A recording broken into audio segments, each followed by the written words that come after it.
Ooh.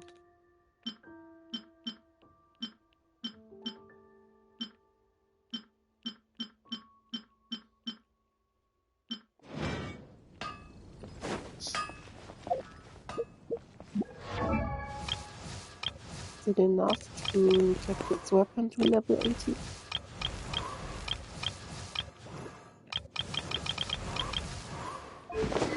This weapon.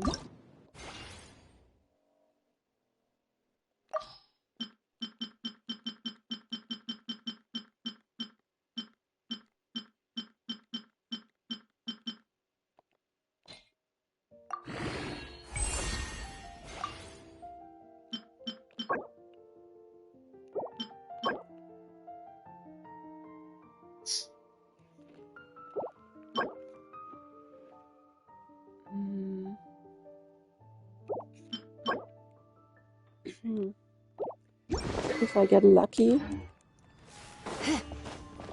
maybe.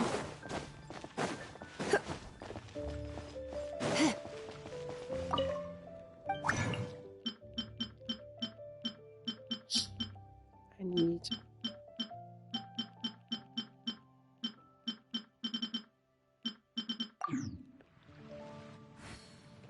The neighboring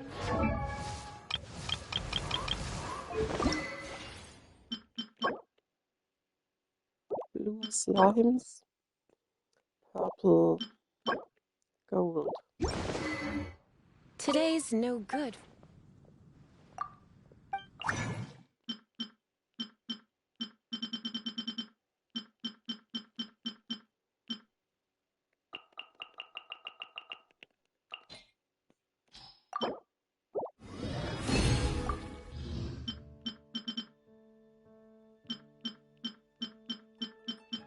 I don't think that's enough.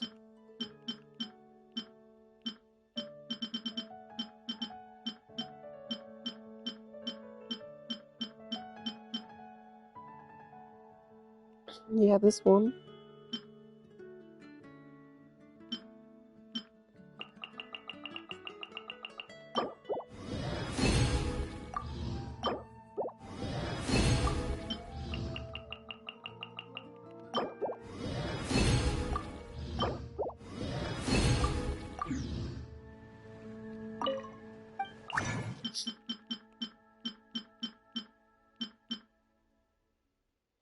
And this one.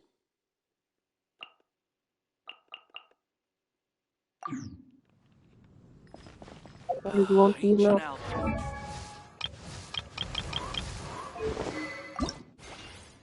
So I don't bother.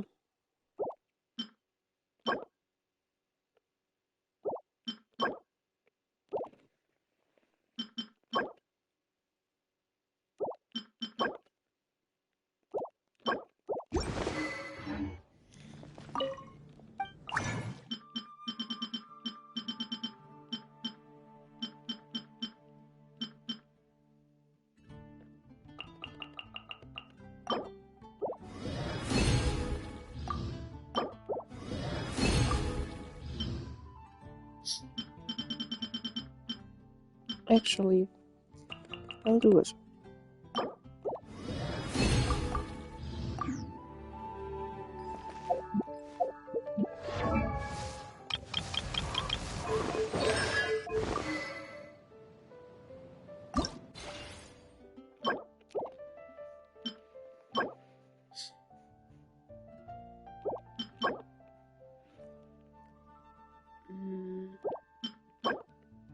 Guess I can grind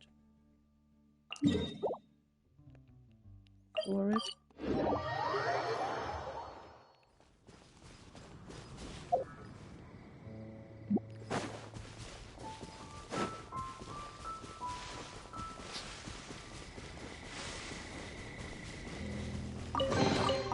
What do you think, cutie?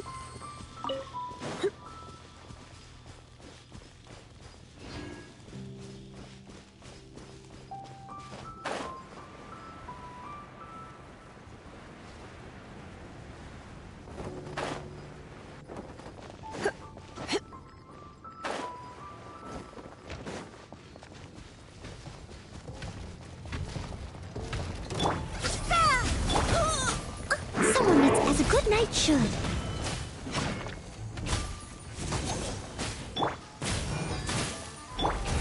I'll protect us. Come a little closer. Come a little closer. Blitz.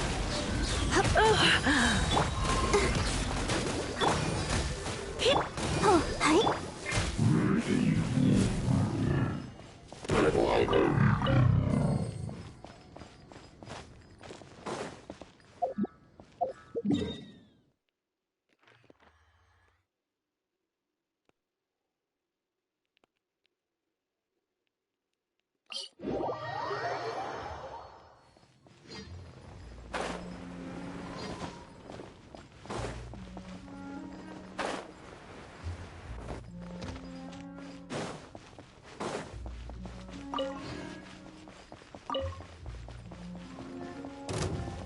Heep, heep, huh?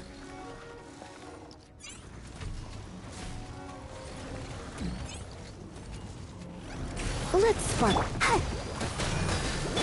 Scatter! Ha!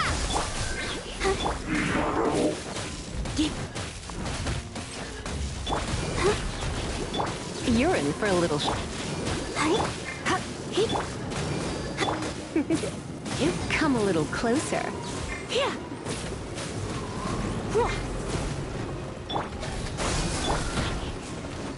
He.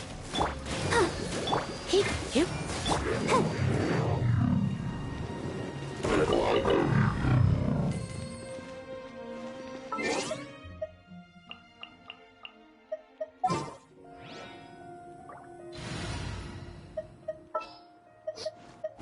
I can't wait any longer!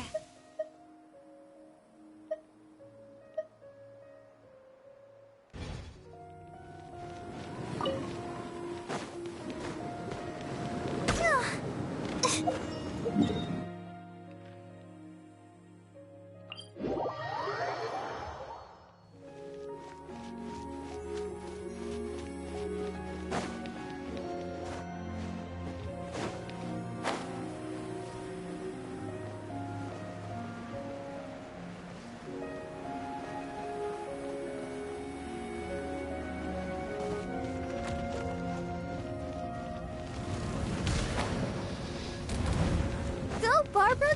Nice and spicy! Propagate! Germinate! You're in for a little shock. Surrender. Let the show be... Come a little closer. He. Oh, hi. You're in for a little shock.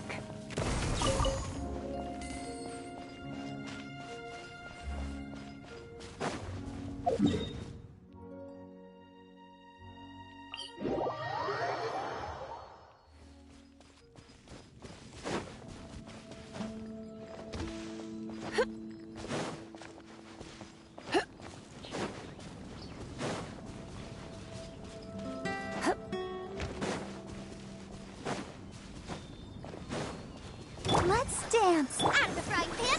Ha! Come a little closer. Come a little closer. Scatter! Come a little closer. You. He.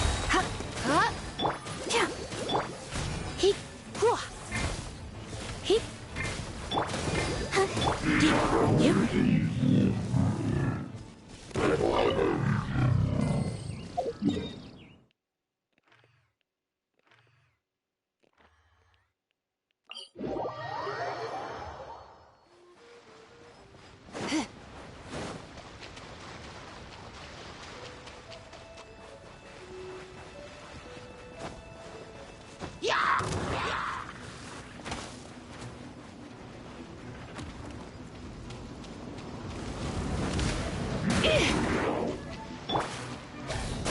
You're toast!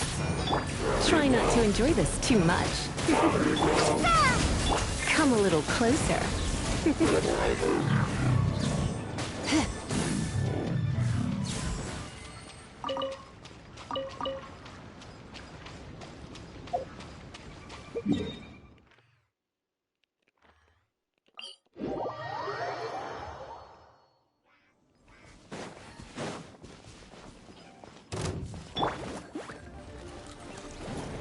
Way too early again.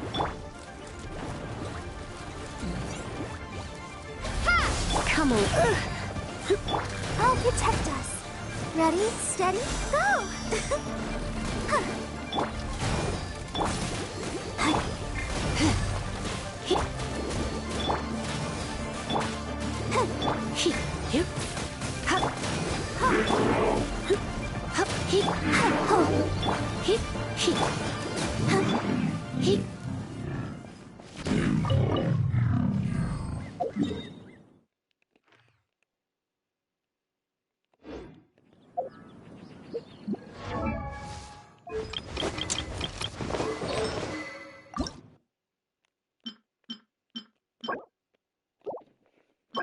Yeah, that's enough.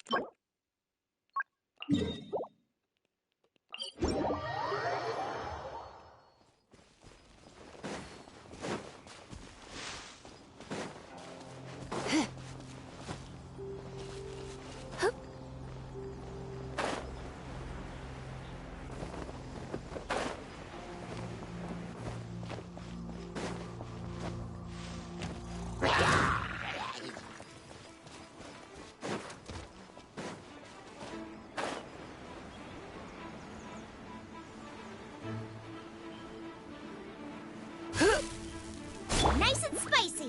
Scatter! Surrendering. You're in for a little shock.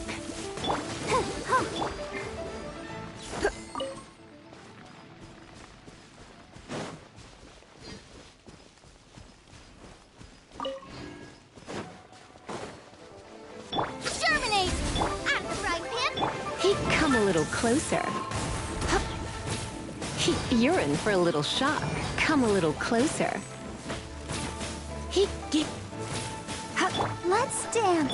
Hi, hi.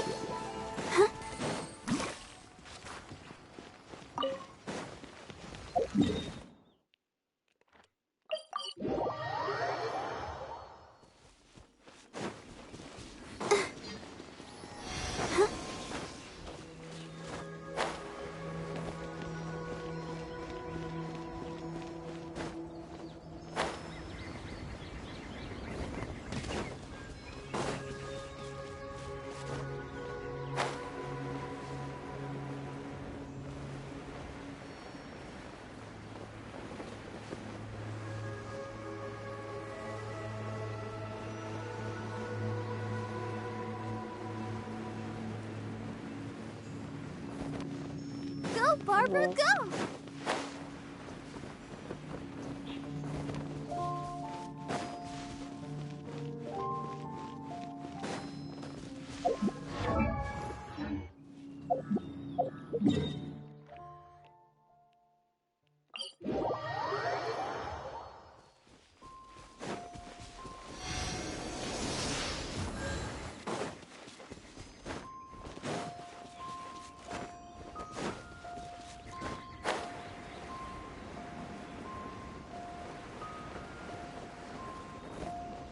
Right. Yeah, yeah.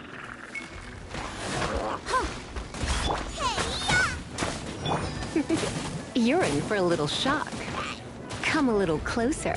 Blitz.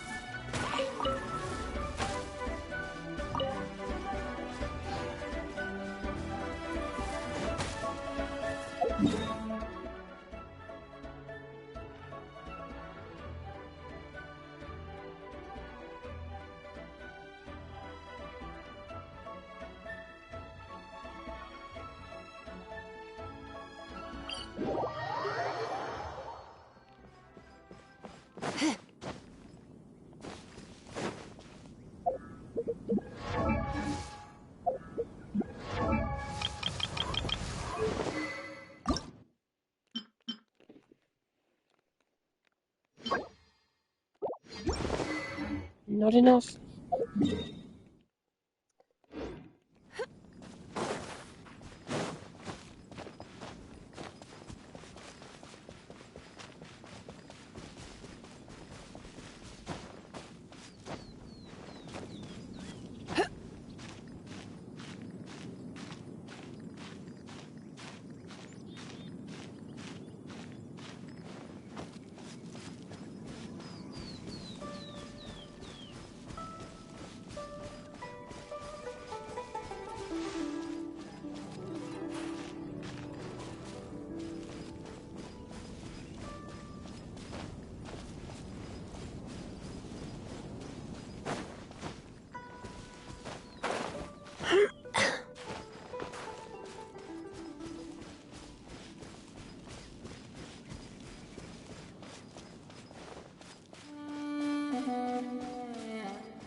Come a little closer. You're in for a little shock. Come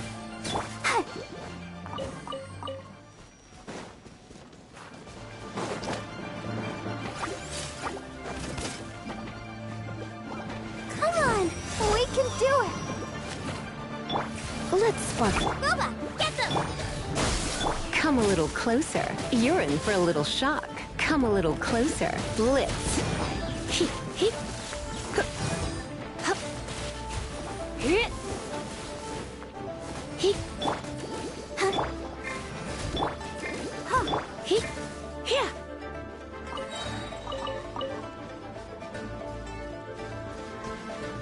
Yep.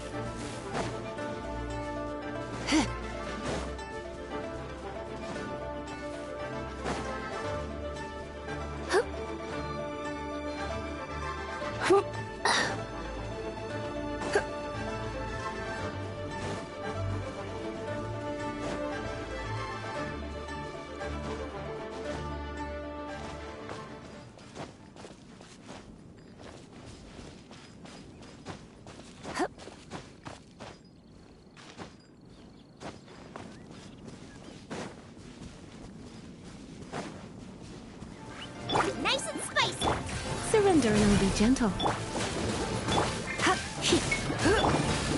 I'll protect us.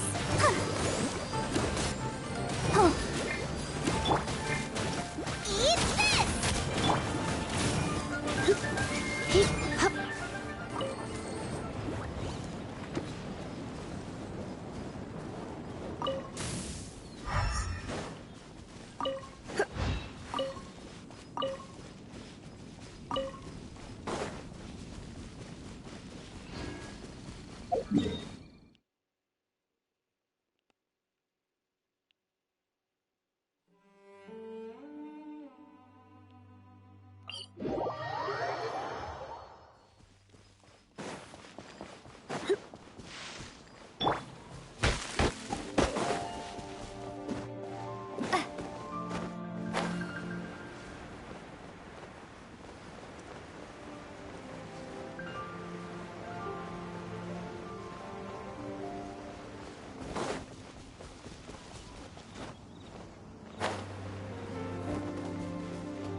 Boba, get them! Propagate!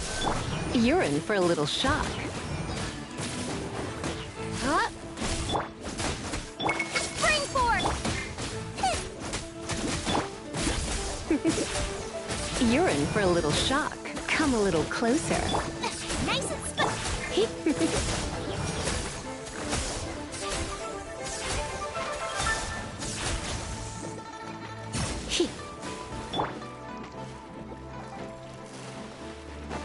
Boba, get them! Yep.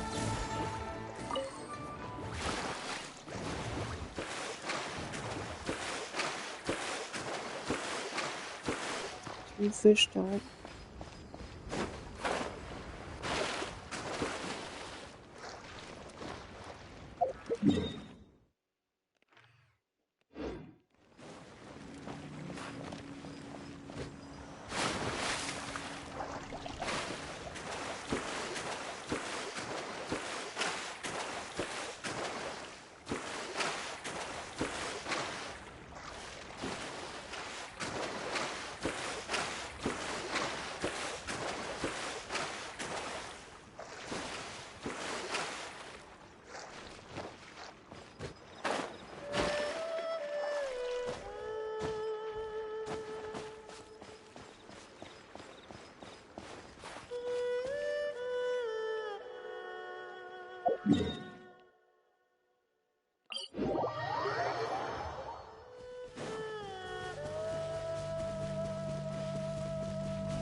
You're in for a little shock. Scatter! You're in for a little shock. Come a little closer.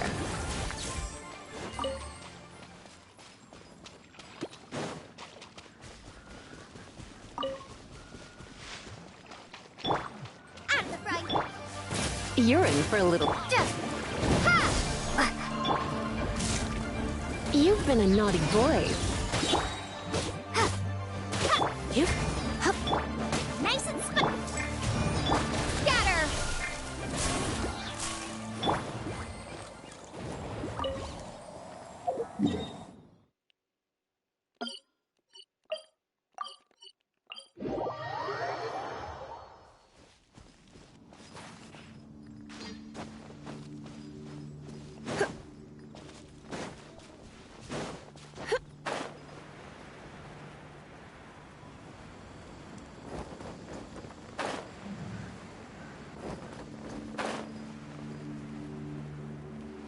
Huh? Try not to enjoy this too much. Propagate! You're in for a little... Don't be such a brute. Huh. Come a little closer. Scatter! Come a little closer. Germinate! Here. Here. Whoa.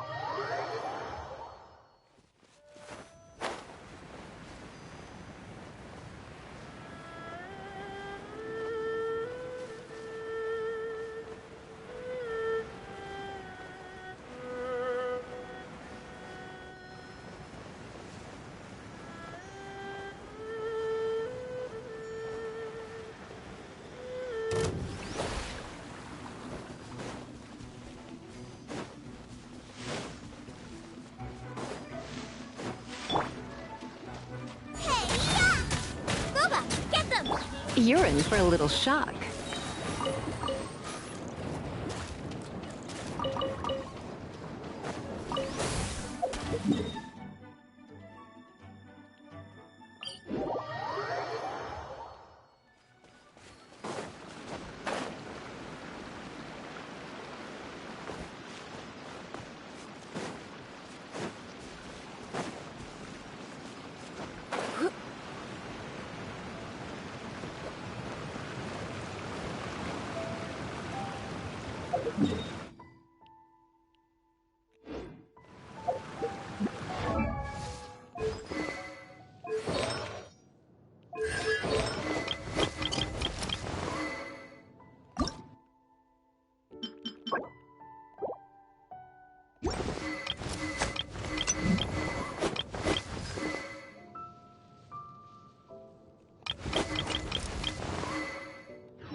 So do I get a free 5-star character hero?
So I need 12 good characters to make it, probably.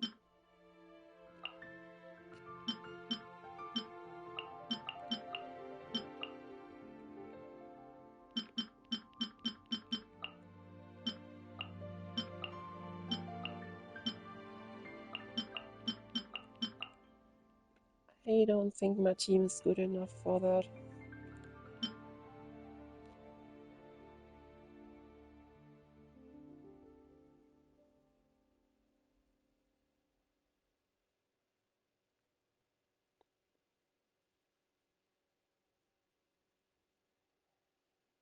Yeah, I don't have enough characters for that.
Yes, I choose her.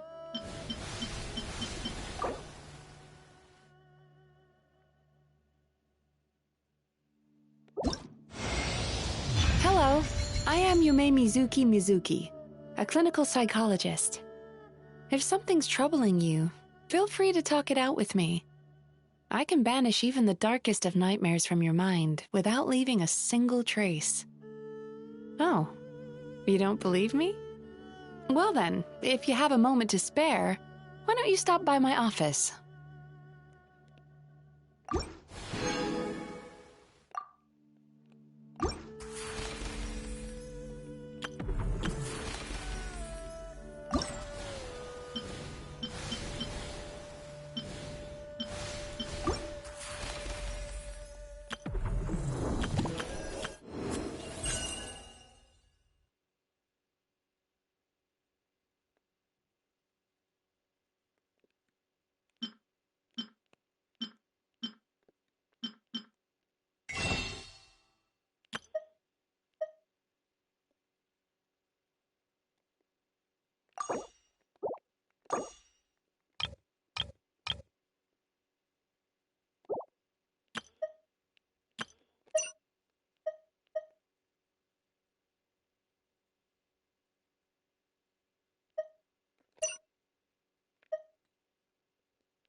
I know. Present.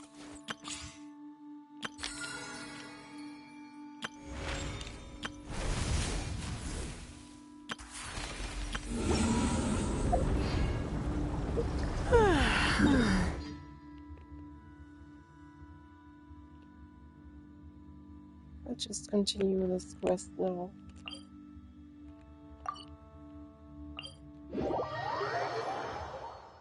This place looks deserted. Guess all the survivors must have evacuated already. All that's left here are signs of devastation.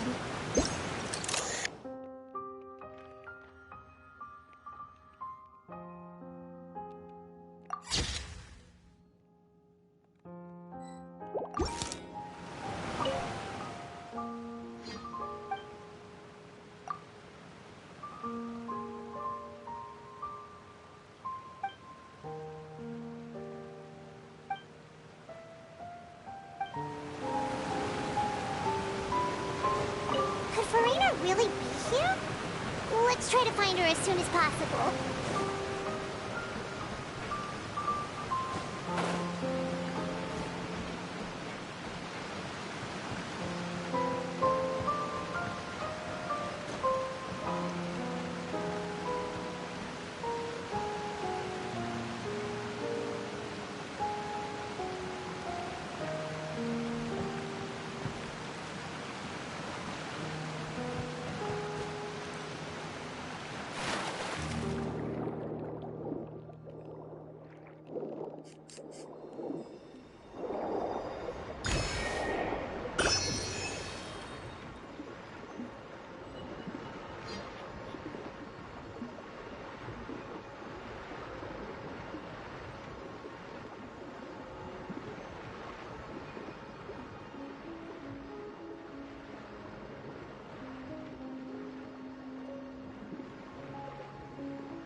You need to. And then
That's Farina, right over there.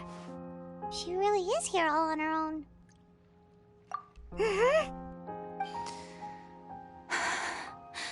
Should I just give up? This is all meaningless. What was meant to happen did happen after all. Everyone's dead. I'm sorry. I'm so sorry. Give up, Farina. There's no point in holding out. I'm sorry. But what can I even do other than to repeat meaningless apologies over and over? Who's that? Don't worry, Farina, it's just us. So it is you, blonde traveler from another land. Why, I almost thought you were someone from that mob of my ignorant subjects. Come to kneel and beg for my forgiveness. Farina, you were crying just now, weren't you? The tear stains on your face are obvious. What do you mean, tear stains? Oh, I remember. The show at the Opera House earlier this morning was so moving. I'm still trying to process it. Who did that uncivilized rabble think they were? Disturbing my enjoyment of the arts. They even dare to tout their Archon. I must teach them a lesson. I can just imagine their twisted and frustrated faces once they realize that I'm nowhere to be found. Oh, and I'm sure Nouvellette and those people from the Maréchaussée Phantom are freaking out right next to them, too.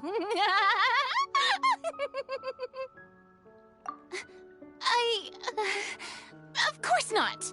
Hey, there she is! The Hydro Archon's over there! Quick, after her!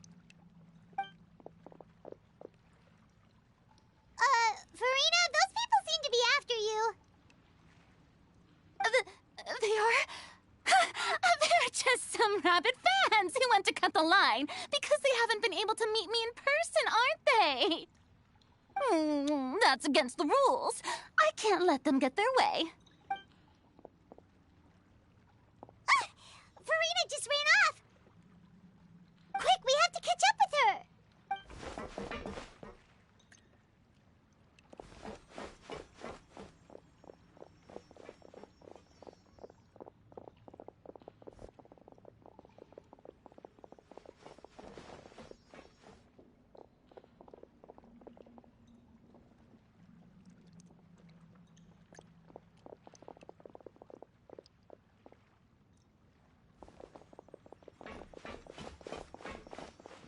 This should be the place, right?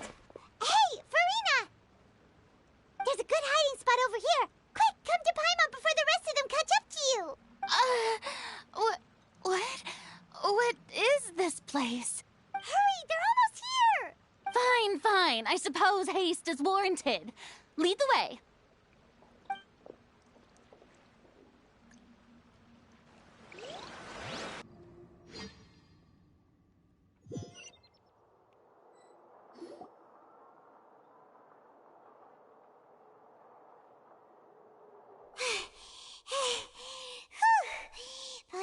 exhausted.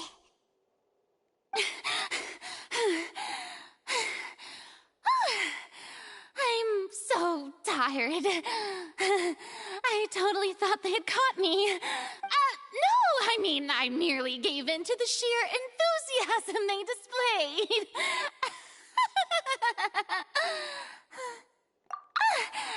You're right. Yep, that's a good girl.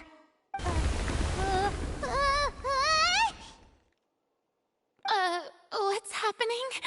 The ground's shaking. Is it an earthquake? Yeah, a quake of this kind preceded the flooding in Poisson, didn't it? It can't be. It's happening again. Well, there's no need to worry too much about that. Neuvillette made some emergency plans, so the evacuation should go a lot smoother this time. Yeah, I hope you're right.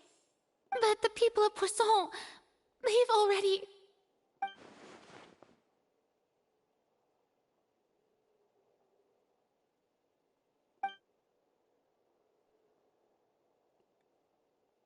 It's true. I've been investigating the prophecy for hundreds of years. I once had informants all over Tevat, searching for clues and feeding information back to me. I've tried all kinds of ways, too, to hold back the sea. Anything to keep the coastline from advancing. But all my efforts proved to be futile in the end. Really, the truth has been clear to me for a very long time. We cannot make an enemy of the divine. No matter what we do, the will of the heavenly principles will have its way, and the prophecy shall be fulfilled. Give up. I do love the sound of that phrase. It would mean finally coming to terms with fate, but also for me to finally be free.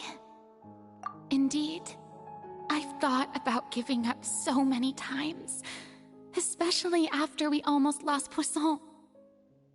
Fate is really unreasonable, isn't it? It has no heart and obeys no rules. The prophecy has only just started to come true, and so many people have already lost their lives. But just now, it all became clear to me. I still don't have the right to come to terms with fate on behalf of everyone else. As long as the final moment hasn't come, it's still not too late. Don't worry. I will keep hope alive for everyone until the very end. Well, that's enough for now. I got the impulse to play the stricken maiden, but honestly, considering my rank and station, that wasn't a good fit at all. Don't take any of what I just said seriously.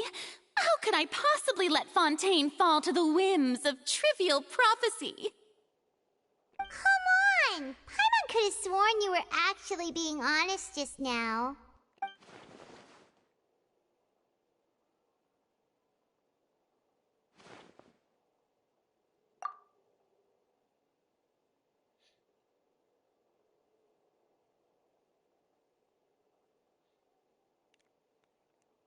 Share my burden. That's impossible. It was fated right from the start that this would be my duty alone.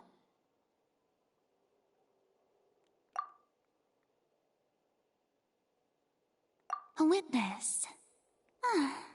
Yes, I've heard that you came to Tevat from beyond the stars, yes. In other words, you never belonged here.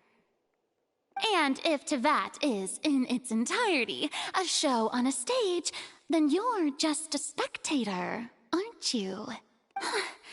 If that's the case...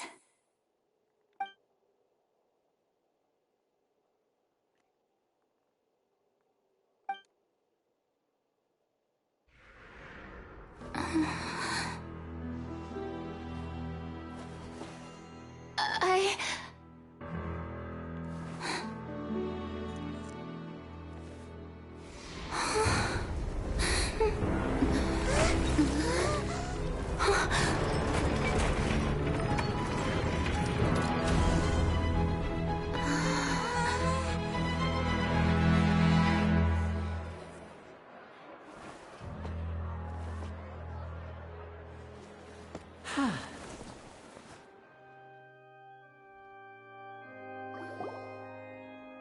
Ladies and gentlemen, this concludes my opening performance.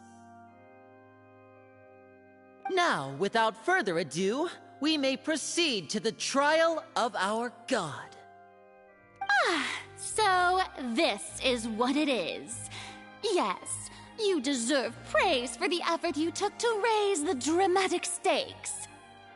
Do not forget, however, that I am Focalor, the god of justice, the embodiment of justice itself.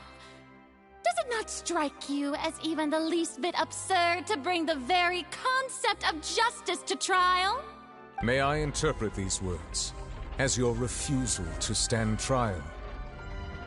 In that case, you will have the opportunity to defend your honor through a duel.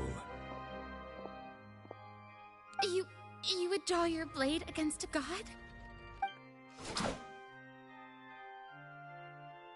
I see.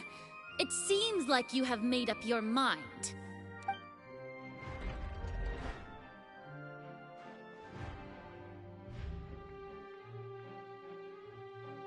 Paimon can't believe it.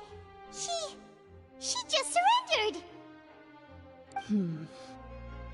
What the heck is going on?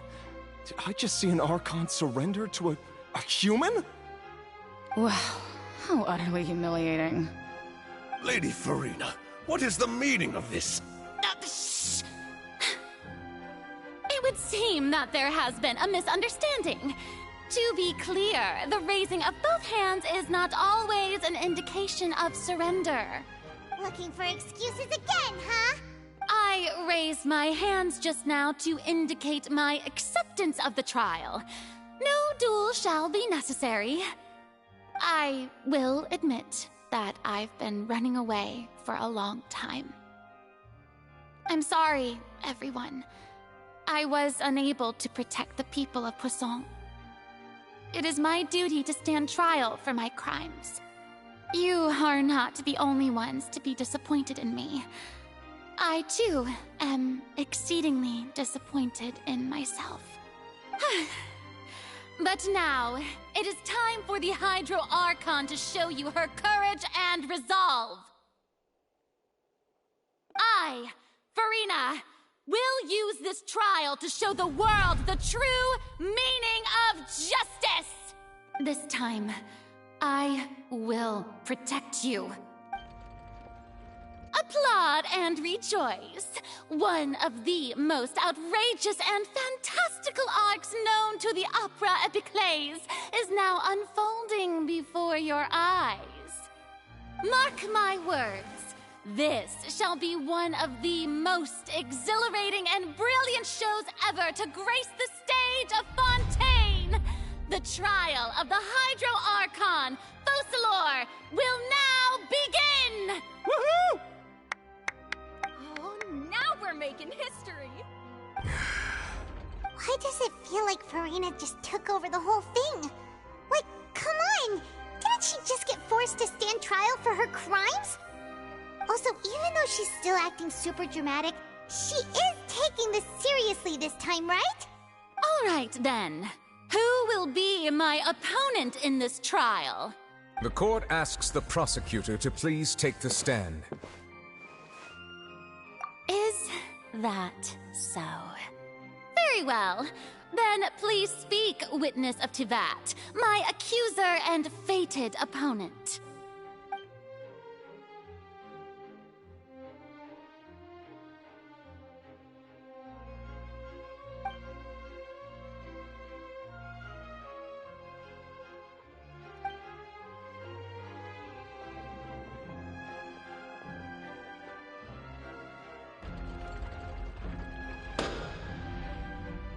Also, please allow me to ask, as a final question before the trial begins. Just how much work did you do to force me onto this stage? Well, we did do a lot of prep after the meeting that day. I can go over the tasks assigned to the Spina di Rosula, since they were rather straightforward and easy. Navia, the president of the Spina di Rosula. Most of the people who participated in the disturbance this morning were my subordinates. They changed into plain clothes and came to the Opera House as regular audience members, waiting for the perfect opportunity to incite insurrection against you. The people's resentment against their Archon has been building as more and more of the prophecy is fulfilled. A spark was all we needed to turn smoldering anger into a flame. Moreover, according to our understanding and analysis of you, when something like that occurred, you would likely flee the scene and head to Poisson by yourself. So, we arranged for a second group to lie in wait there. So, you mean... the ones who scoured the settlement for me were also from the Spina? And their goal was to force you to step into the giant magic box so you may personally participate in the greatest magic performance in all of Fontanian history. That's right. That house was a magic box, rather than someone's residence. As the super ultimate version of the setup that I used when I first performed at the Opera Epiclese, the volume of the box was increased by a whole order of magnitude, and the distance it traversed was the entire gap between Poisson and Areneas. Its cargo, of course, was an Archon instead of a human. My thanks, Farina. Without your help, we could never have pulled off such an extraordinary performance. You're welcome? Of course, this performance was only made possible with Father's support. The House of the Hearth spent a massive amount of labor in Mora to pull this off.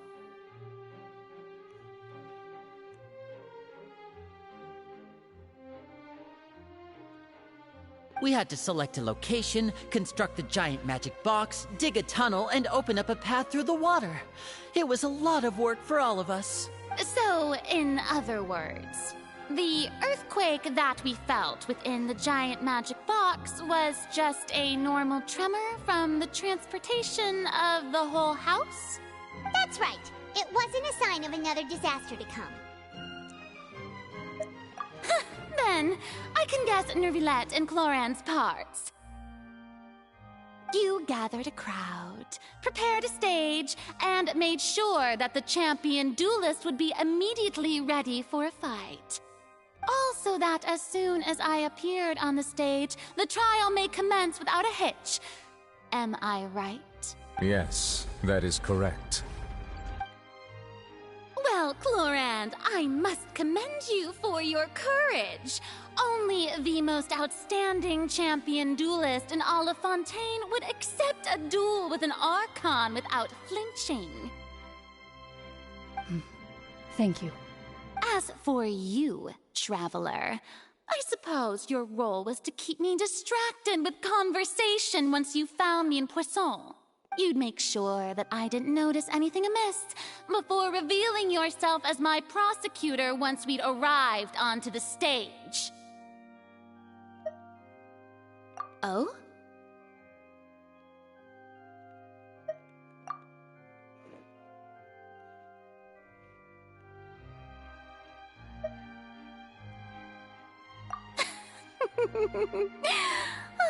Is that so? Then I suppose I must have missed my final chance. It's fine. It matters not. What's done is done. The stage is already set, so there's no reason to disappoint the audience. Let's see this trial through to the very end.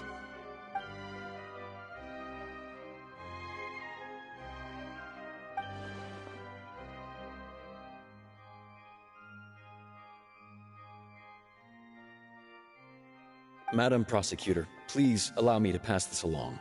This is a document that Miss Charlotte applied for and received permission to share with you during the trial. According to her, it should speed up the proceedings. Huh? Charlotte wanted to give us something? Oh, so she's here too! Hey, Charlotte! Oh, let Paimon see. Isn't this the exclusive interview that she did with us before? So she's already finished it, huh? Wait, Then that means this document is a perfect timeline of everything that's happened ever since we stepped foot in Fontaine! So in other words, we can refer to this anthology of evidence every time we want to use something from our journey as evidence for an argument!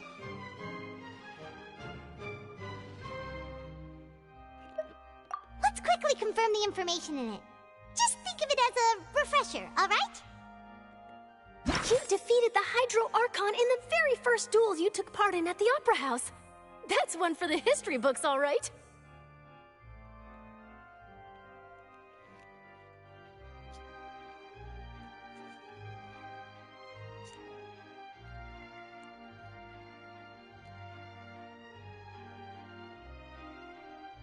I didn't think that you'd wind up getting to the bottom of the case I'd been following all this time.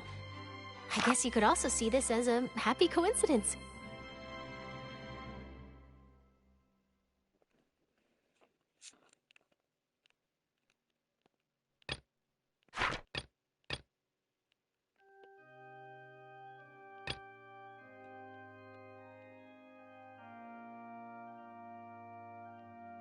This is the first time Monsieur Nervillette had a difference of opinion with the Oratrice.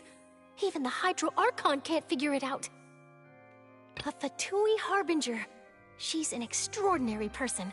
Her instinct must mean something.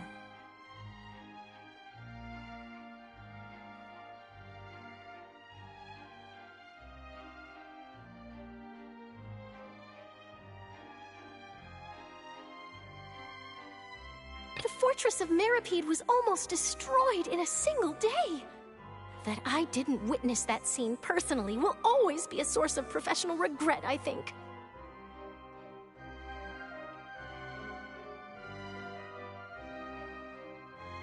According to Monsieur Nervillette, both Child and that whale should have been in the primordial sea at that time. I nearly lost my awesome friend Navia. To be honest, that still gives me shivers.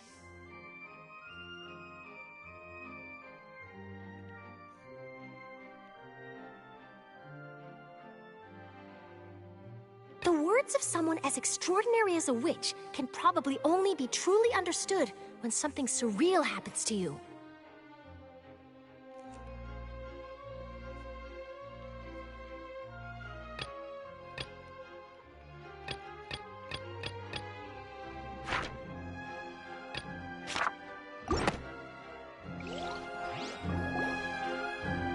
The prosecution and the defense are both in position.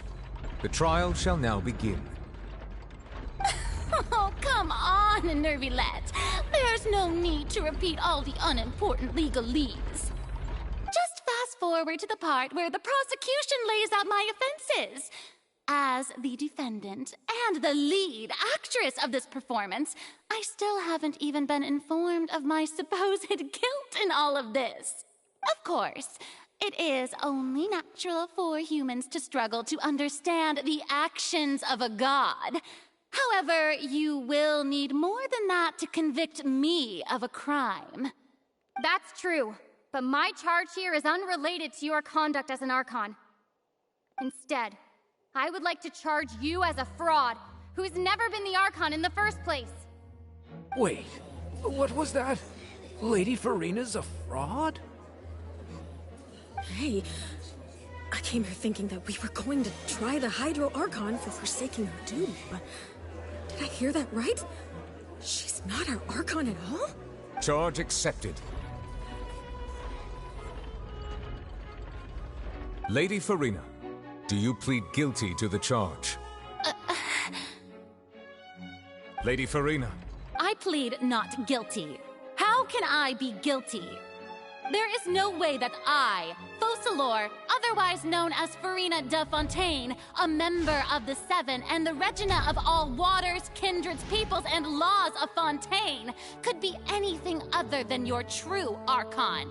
Yeah, even though Lady Farina can be rather eccentric, isn't it going too far to doubt her very identity? Yeah, I've never questioned her identity either.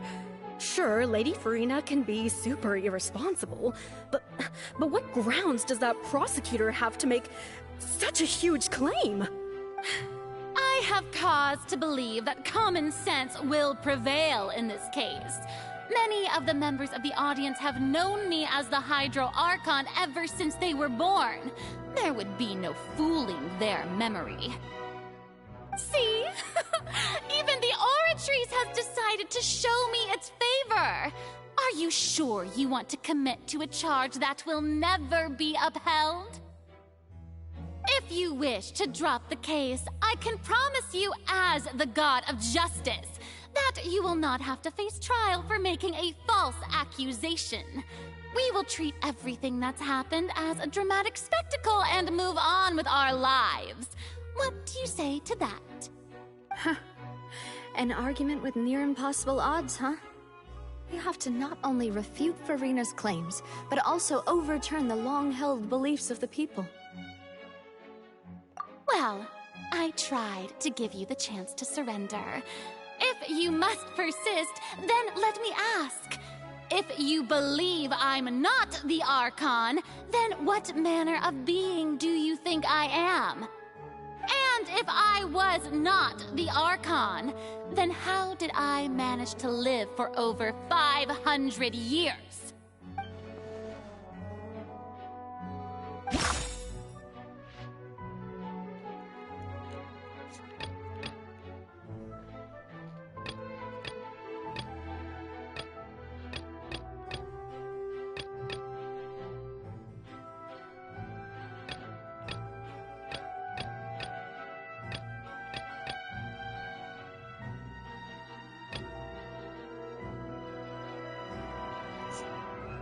Moin.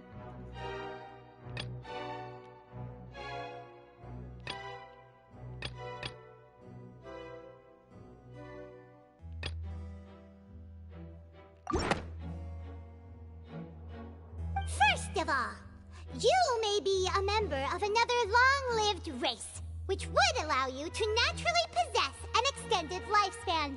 And second of all, even if that wasn't the case, there could be other ways to extend your life. Who gave you that idea? Was it the knave? You'd sink so low as to use a harbinger's words against me. A curse? I once thought it possible that the aura of an Archon might naturally resemble a type of curse. But in light of this claim, perhaps what I sensed was not your divinity, but a curse after all.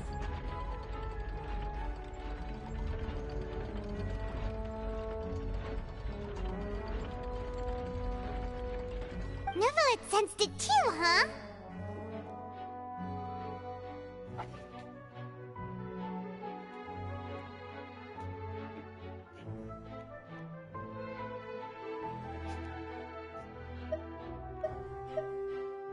Lady Furina is actually a human?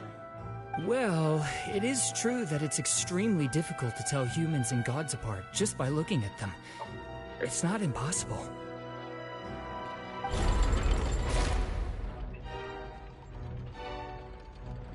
Well, don't start celebrating too early now. Even if I have been carrying a curse like you said, how does that prove that I am merely a human being?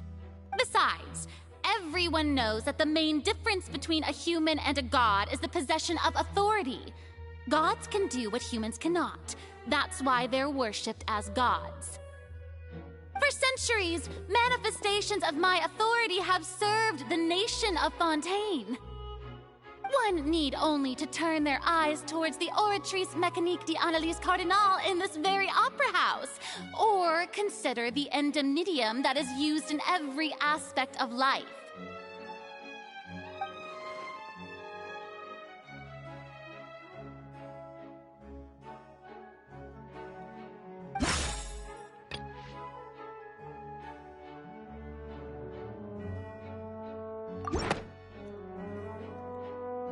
You tried to reference the Oratrice, but weren't you as confused as all the rest of us when the Oratrice declared Child to be guilty without any proof? Otherwise, you should have come up with a good explanation for that by now. Didn't I make myself clear at the time? The decisions of the gods are naturally difficult for humans to comprehend. There is no need to provide an explanation. Lady Farina, I believe a reminder of your current circumstances is in order. While the court is in session, the principles of justice and the law must come before all else. While you are an Archon, you are also first and foremost the defendant in this trial. You will prove yourself unable to defend against the prosecution's charges if you continue to withhold vital information against the rules of the court. I never thought you'd use that kind of rhetoric against me. That was no trick of rhetoric, Lady Farina. I've merely reiterated the rules of the court. Rules that all should respect and follow. So, you neither knew why Child was declared guilty, nor did you understand the structure and operations of the Oratrice. Instead of having been created by you, the manifestations of authority you mentioned have been made by the real Hydro Archon, haven't they? The real Hydro Archon? Well, now you're really losing me. It is true that I did not know why the Oratrice gave out a guilty verdict that day. But the Oratrice handed out that verdict unilaterally, and it has been operating independently ever since it was first created. You can't argue that just because a divine creation is flawed, that the god behind it must also be no god at all. She's still throwing out all kinds of excuses. Seems like she's confident that we won't be able to produce proof that she has no power over the Oratrice.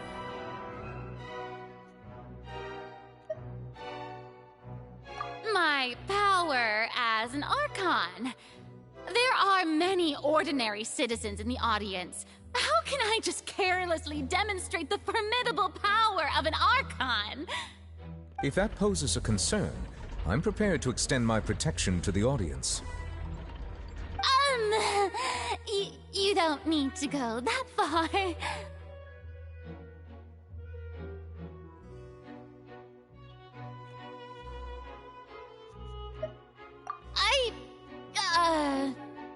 Aren't you the Hydro Archon? Or is it that you can't even wield the power of Hydro, much less the authority of a god? Indemnitium! Yes! It's all because of Indemnitium! All Archons derive their power from the faith of the people, and I've converted the people's faith in justice into Indemnitium! Thus did I give up all of my divine power to provide everyone with energy for their daily lives. Have you ever seen a more magnanimous god? Isn't that a huge stretch? Yeah, no matter how generous an Archon can be, how could they give up all their power? Can a god with no power even still be called a god? It seems like nobody's buying Farina's excuse. Hey, come now, everyone. Please don't stare at me as if I was a liar. I'm still the same Farina you knew, right? The one that you loved. Shouldn't you want to believe in me? Please? You've got to believe me. If what the prosecutor said is true, she really has committed a grave offense. Did she deceive all of us? And all of our parents and grandparents too? And all of our ancestors? Ever since they were born? Enough! That's enough. Tell me then, if I'm not the real Hydro Archon, then who is? If you have no evidence of another Hydro Archon's existence, nor can you find anyone who can back up their claim to be such, then what grounds have you to say that I'm not actually the real deal? Wow, she came up with yet another argument. How can we refute her now? Seems like she really doesn't want to give up.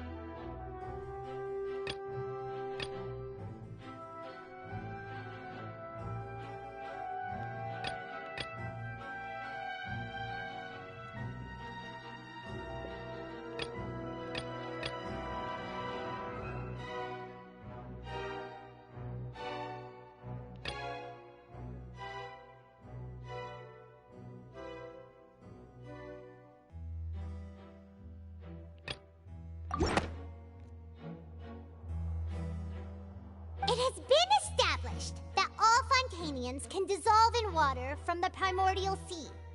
And that means...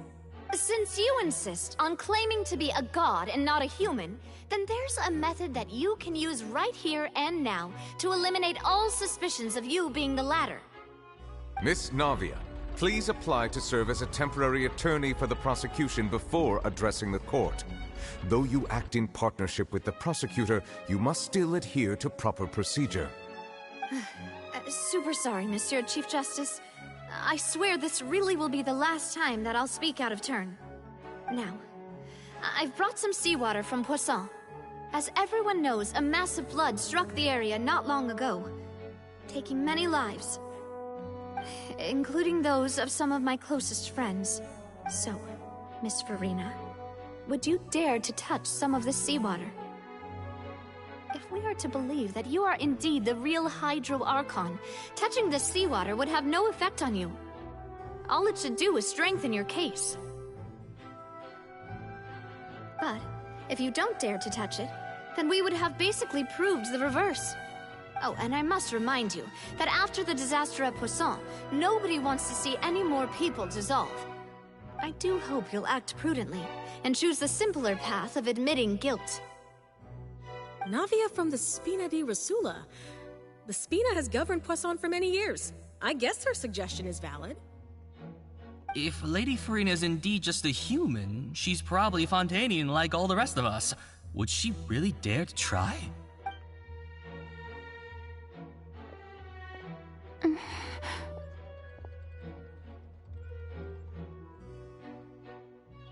Lady Farina, this test has been unilaterally proposed by the prosecution. As it falls outside the realm of standard court proceedings, you possess the right to decline participation.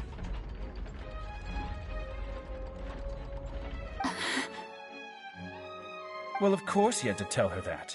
But refusing to participate is basically the same as a confession of guilt.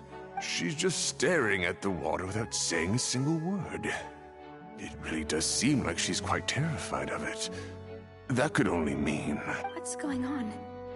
Is she really planning to... that's not what we thought she would...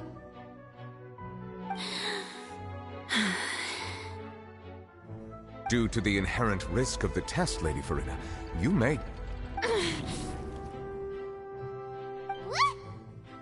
Hey!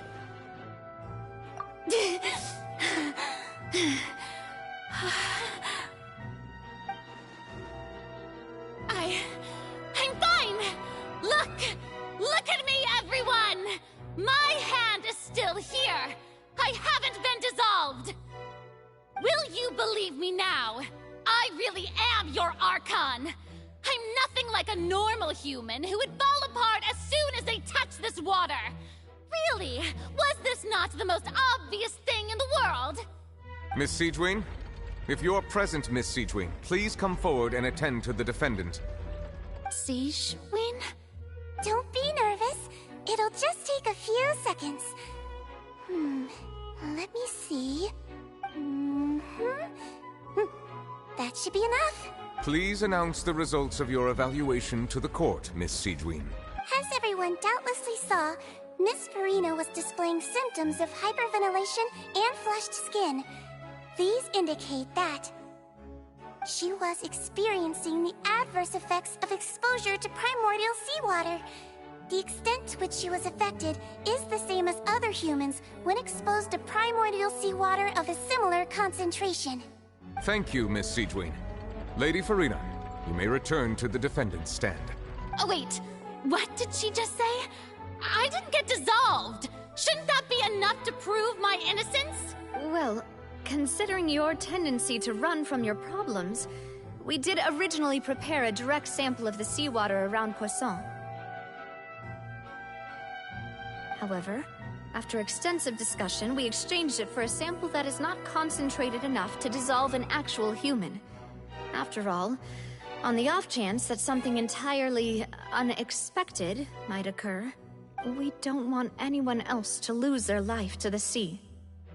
Yeah, so out of regard for Farina's life, you secured a low-concentration sample and asked the head nurse to serve as an expert witness. It's a great thing that the direct sample wasn't actually used. Farina could have... I can't believe... You...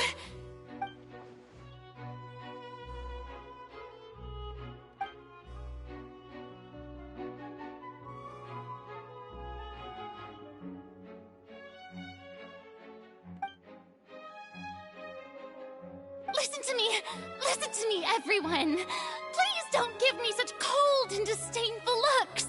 What happened just now didn't prove a single thing! Think about it! How can you conclusively prove that an Archon can't also be affected by the primordial seawater? Also, if I was really just a human, why would I dare to just put my hand in that kind of water?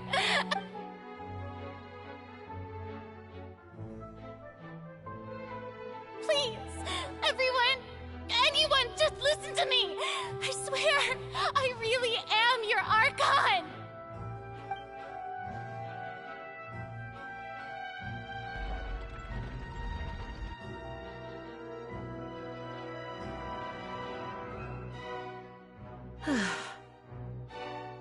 I don't think anything she says at this point will sway anyone. The odds are just too stacked against her now. With all the things that have been said, Paimon doesn't think there's any way left for Farina to win. I believe the time for arguments and presentation of evidence has come to an end. If there are no objections, we will move on to the final judgment.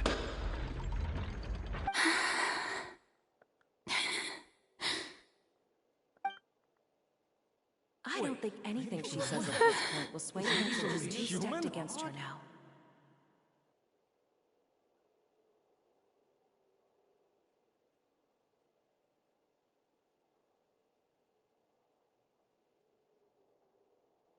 In my capacity as Chief Justice, I shall now render judgment on Farina's misrepresentation of herself as the Archon of Fontaine.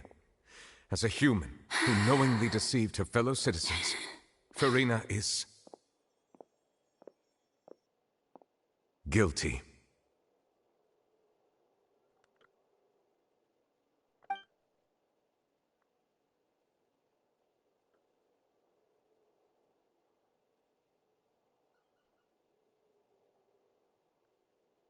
We shall now turn to the Oratrice Mécanique d'Analyse Cardinale to render the final verdict on the charges.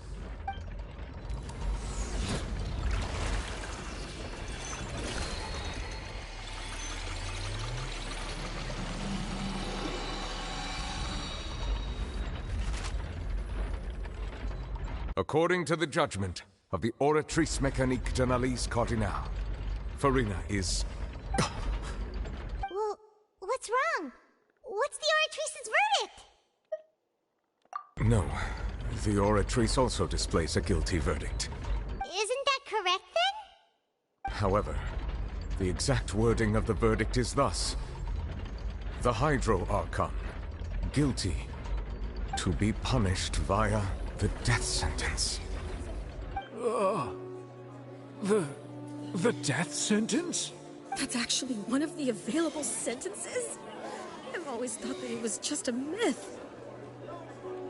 The one and only time the death sentence has been handed out at the court, and it's been given to the very person we've worshipped as the god of justice? What an unexpected twist. Farina's been sentenced to death by the Oratrice?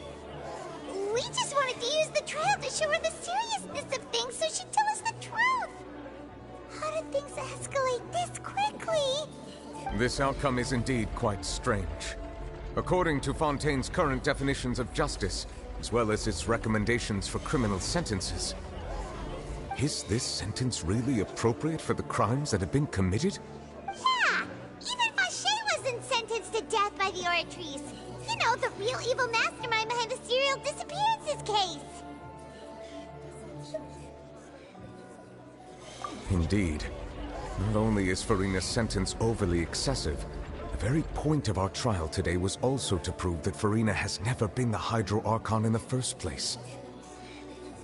But now, the Oratrice seems to have deliberately invoked the title of the Hydro Archon. What does this mean?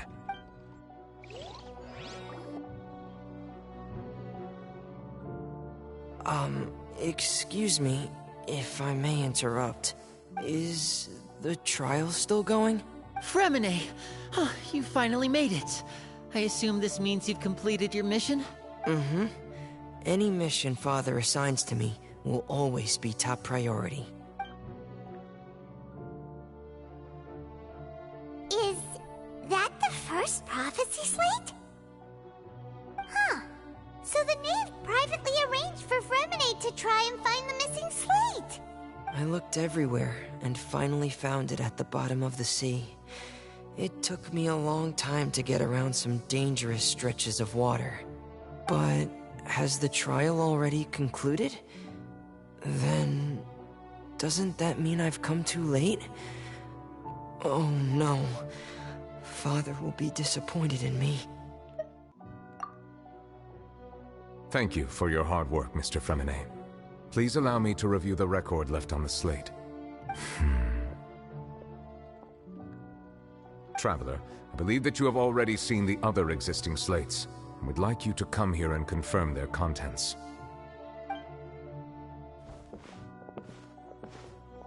Huh? So what do you see? What is it?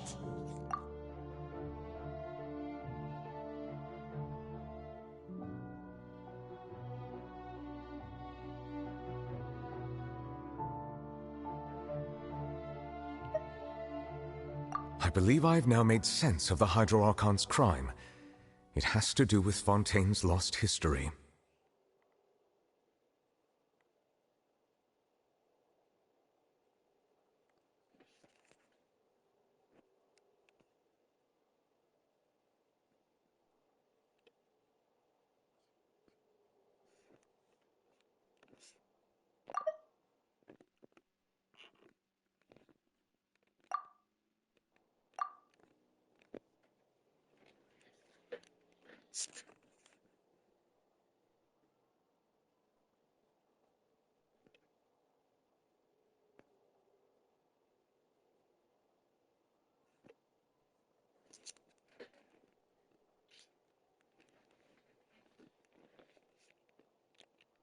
Huh?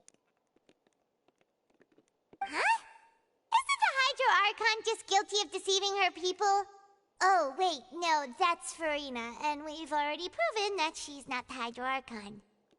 So when you say Hydro Archon, do you mean the real Hydro Archon we've been kinda talking about? In truth, everything that you've encountered in Fontaine up until this point can be traced back to the contents of these stone slates. However, I'm uncertain as to how much sense they currently make to you. Okay, let's try to recall the contents of the other 3 stone slates. Paimon will do her best to help you remember.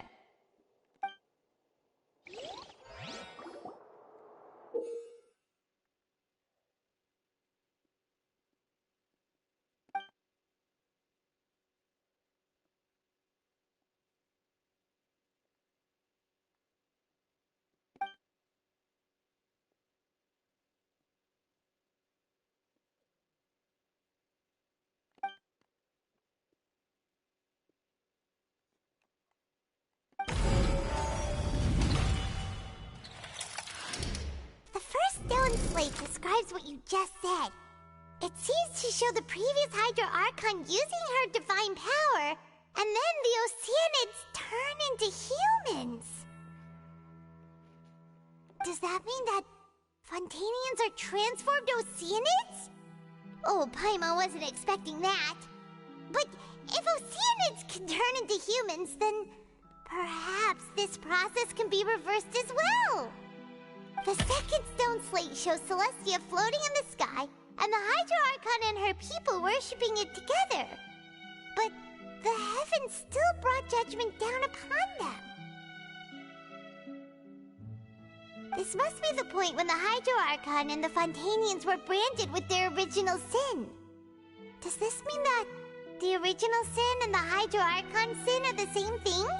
The third slate shows the Hydro Archon sinking into the sea surrounded by many people. That reminds Paimon, didn't we also watch that happen to someone else? Well, the fourth slate is the prophecy the Fontanians have been talking about. people dissolving into the sea, the Hydro Archon crying on her throne, and so on. We didn't believe that such a crazy disaster could happen at first, did we? But after that incident, it was just a question of when and not if.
That doesn't sound quite right.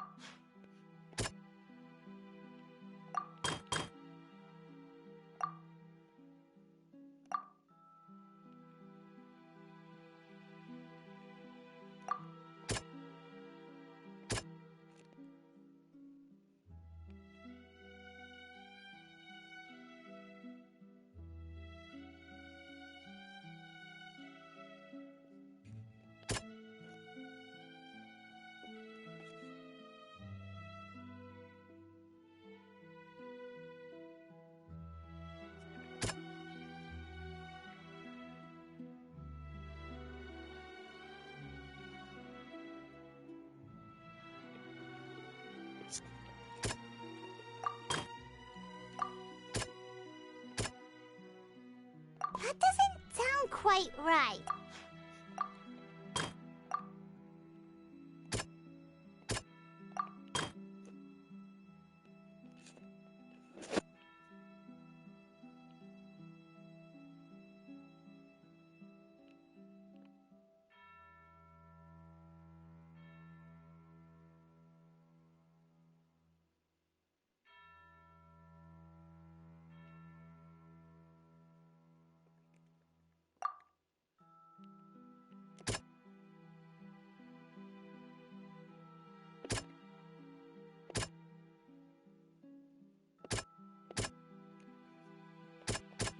That doesn't sound quite right. I'm so bad at this.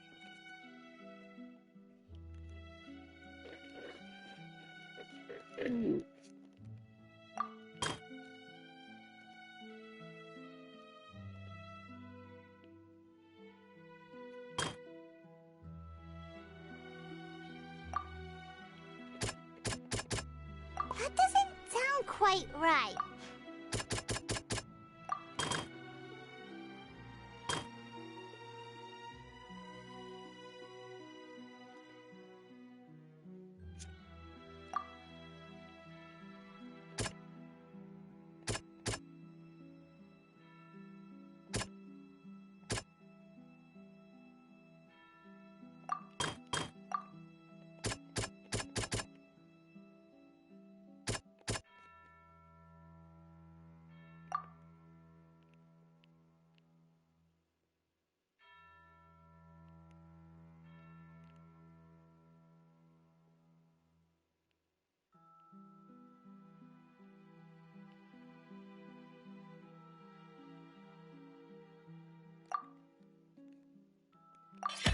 We know from the case of the serial disappearances of young women that Fontanians can be dissolved in primordial seawater. And the first stone slate tells us that long ago, the Hydro Archon used her power to turn Oceanids into humans.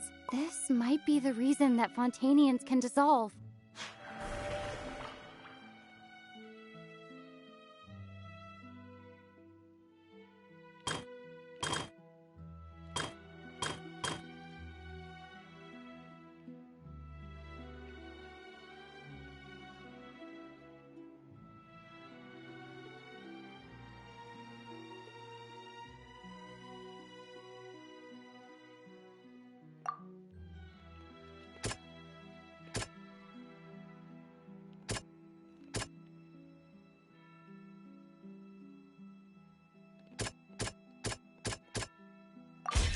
Perhaps what is about to take place has all happened before. The true sin of the Hydro Archon that Nervilette mentioned, and the original sin cast down on the people of Fontaine by Celestia, as recorded on the stone slates.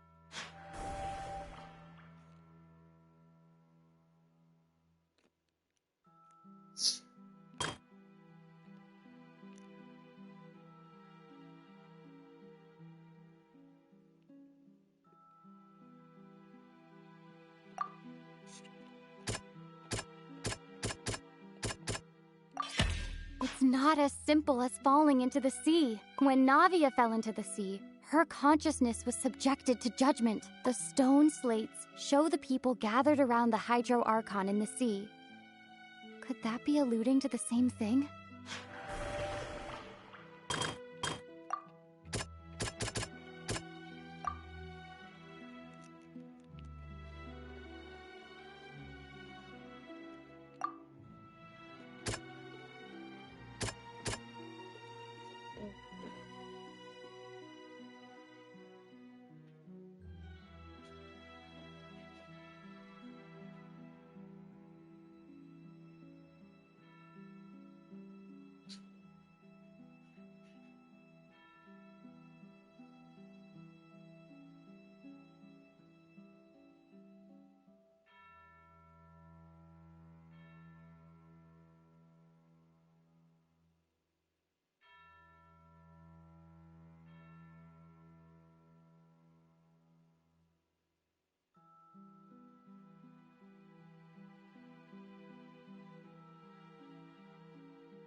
That doesn't sound...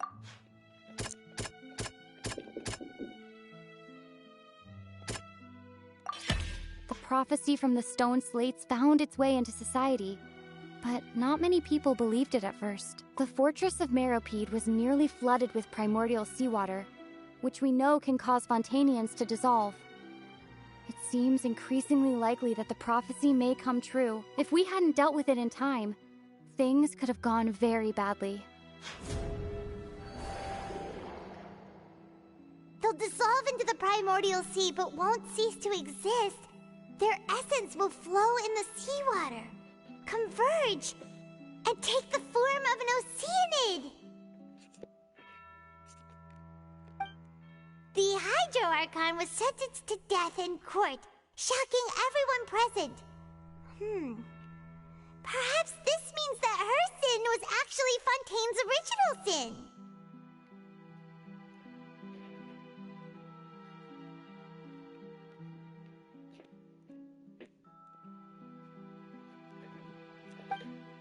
Navia fell into the water inside those ruins, and she nearly dissolved.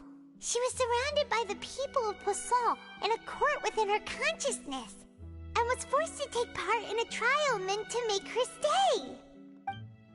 The eruption of the primordial sea at the fortress of Meripede was the surest sign that the prophecy was about to come to pass no matter what.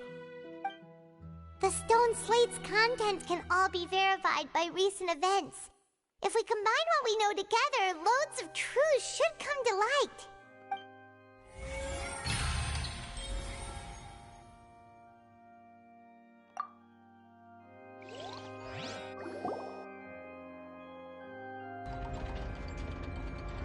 Huh? Oh, Paimon gets it now! So that's how you can make sense of it. But then it feels like we're going to have to share some truly shocking revelations. Let's hear them. Incredible. Linny, did you hear that?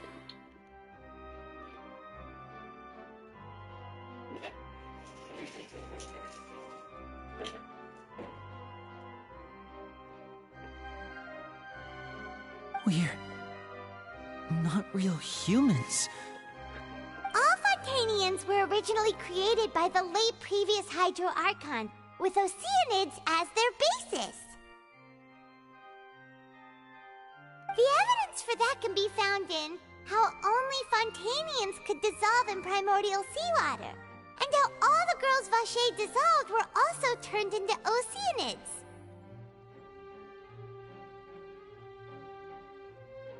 Oh, and according to Navia, when she was about to get dissolved, she also saw everyone gathered around for a trial, all of them in the shape of Oceanids. Indeed.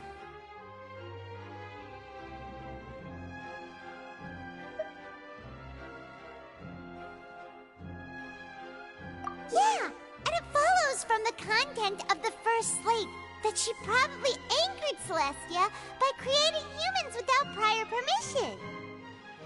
That could also explain why the Oratrice judged the Hydro Archon to be guilty. It's to account for that ancient sin. The Hydro Archon's true sin was creating us? And yet, after many hundreds of years, the Hydro Archon's creations have turned around to try to judge the Archon within the Opera Epiclese. The twists of history are often the most unexpected of all.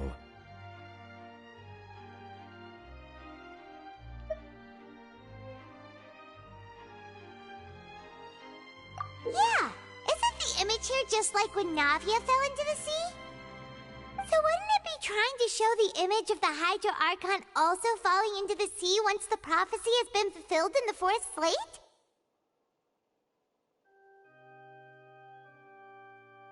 In the end, the people will all be dissolved into the waters, and only the Hydro Archon will remain weeping on her throne.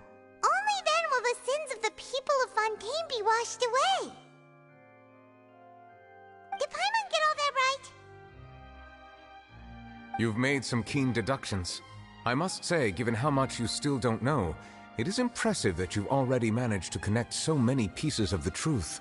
However, while you were able to decode all the information on the slates, they've also been etched with an additional layer of hidden information using a different power source. When we were at the ruins, I tried to decipher the hidden information recorded in the slates.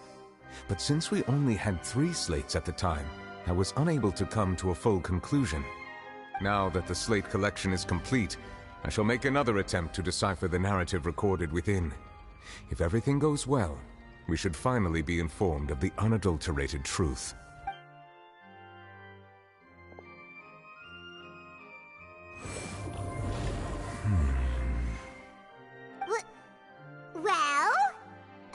Did you get it? I believe I should share this truth not only with you, but with all the people of Fontaine as well. I will try to briefly summarize it for you. Your hypotheses regarding the origin of Fontainians and the sin of the Hydro Archon were both correct. In the Fontaine of old, the previous Hydro Archon sensed the yearning of her Oceanid familiars for life on land.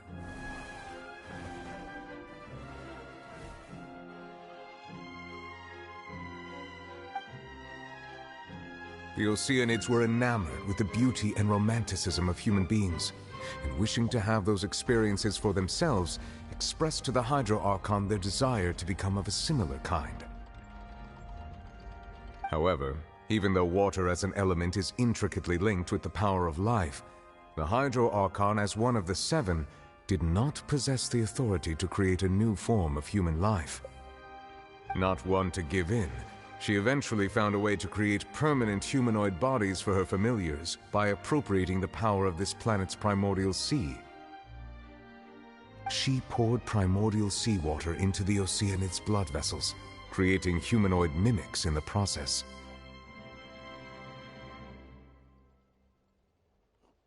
But if Fontainians were to ever come into direct contact with water from the primordial sea, the power within their bodies would escape these artificial restraints and return to the sea.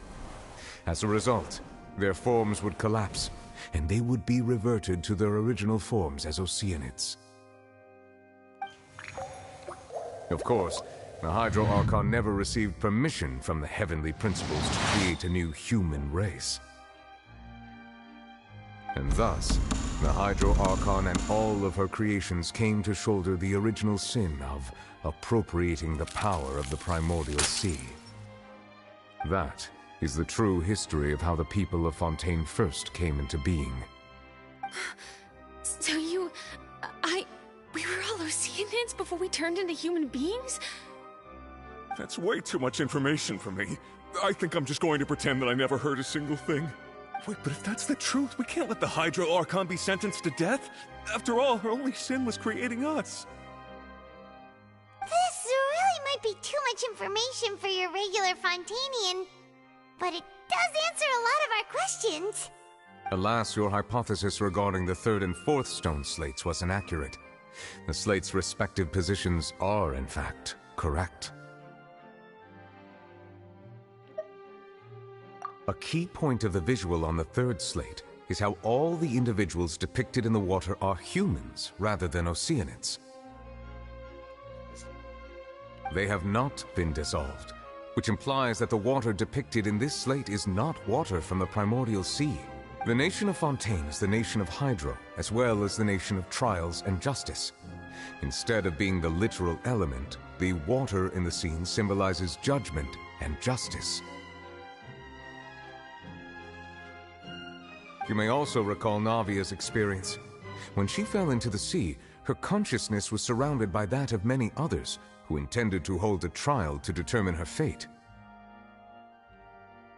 Therefore, the meaning of the third slate is that the people of Fontaine shall try the Hydro Archon at the court of justice. Yes, it refers to our present situation. I think I'm following now. So, what you're saying is, even though we decided to put on this trial to avoid fulfilling the prophecy, in truth, everything we've done has happened exactly as the prophecy foretold. So now, it seems, we're the ones making sure it comes true. What should we do? Huh.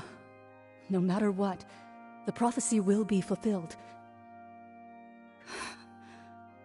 Is this what it feels like to be a prisoner of fate? If that's the case, does that mean the scene in the fourth slate will also be fulfilled soon? Traveler, I would like to point out another small fallacy in your deductions. About the fourth slate, you probably thought that the eruption of primordial seawater beneath the fortress of Meripede served as the surest sign that the prophecy was about to come to pass, yes? However, I believe that rather than being a sure sign, That eruption could in fact only be a small warning of something far worse to come. As for the root cause of the catastrophe, I believe you've already encountered it once before.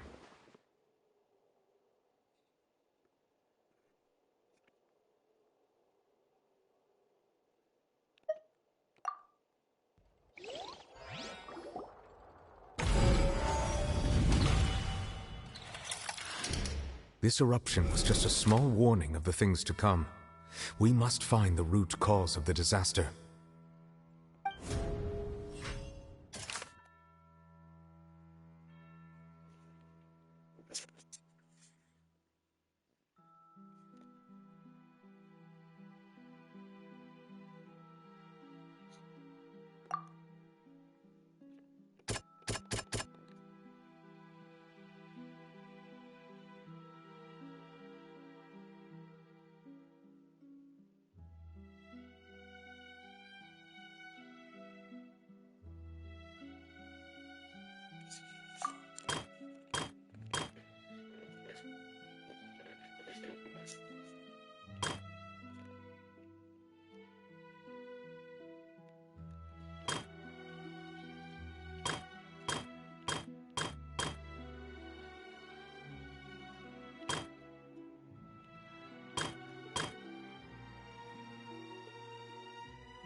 It was both dream and reality.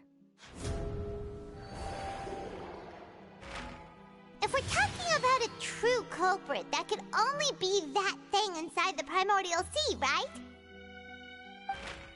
The truth, the original sin, the trial, and the root cause of the disaster.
That was way too close! How did that thing just burst into the Opera House? Wait, was that the huge whale you saw in your dream?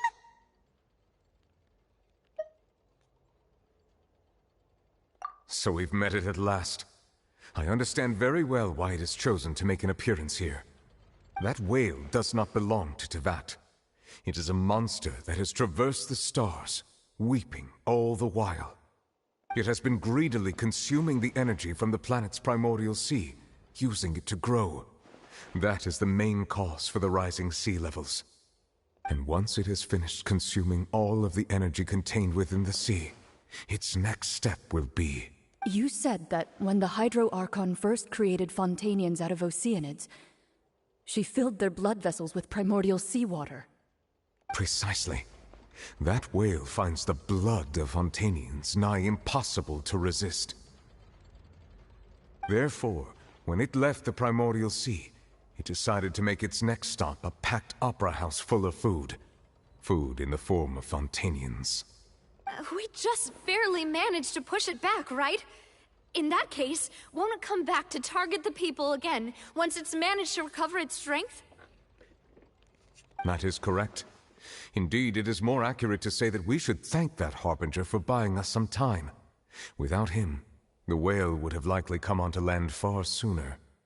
From the way he looked, he must have been fighting the creature for quite a long time. That battle maniac.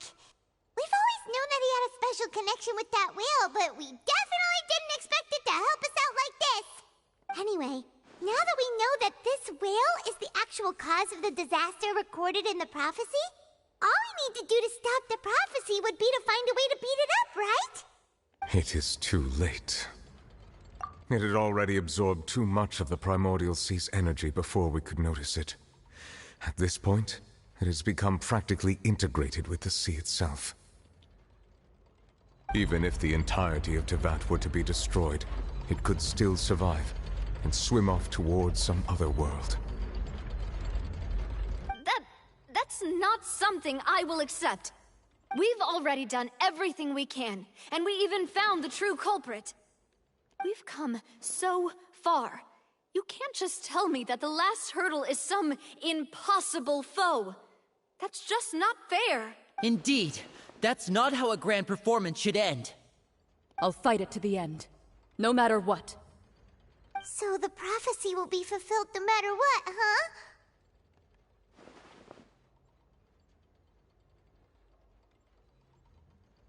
The prophecy. Yes. What has been prophesied will be fulfilled. You may view such things as the history of the future.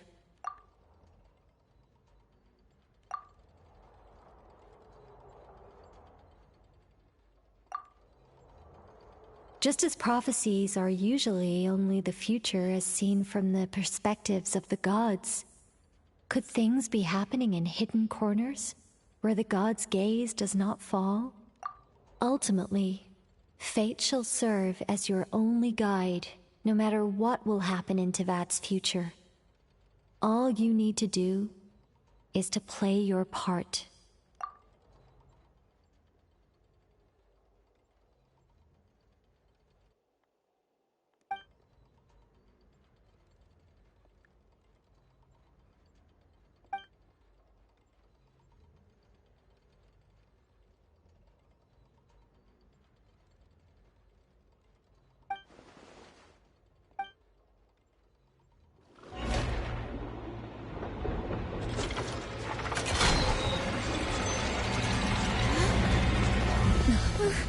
What's happening with the oratories? I believe it is preparing to carry out the death sentence.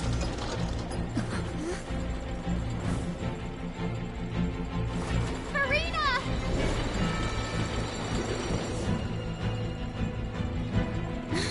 No, I still need answers.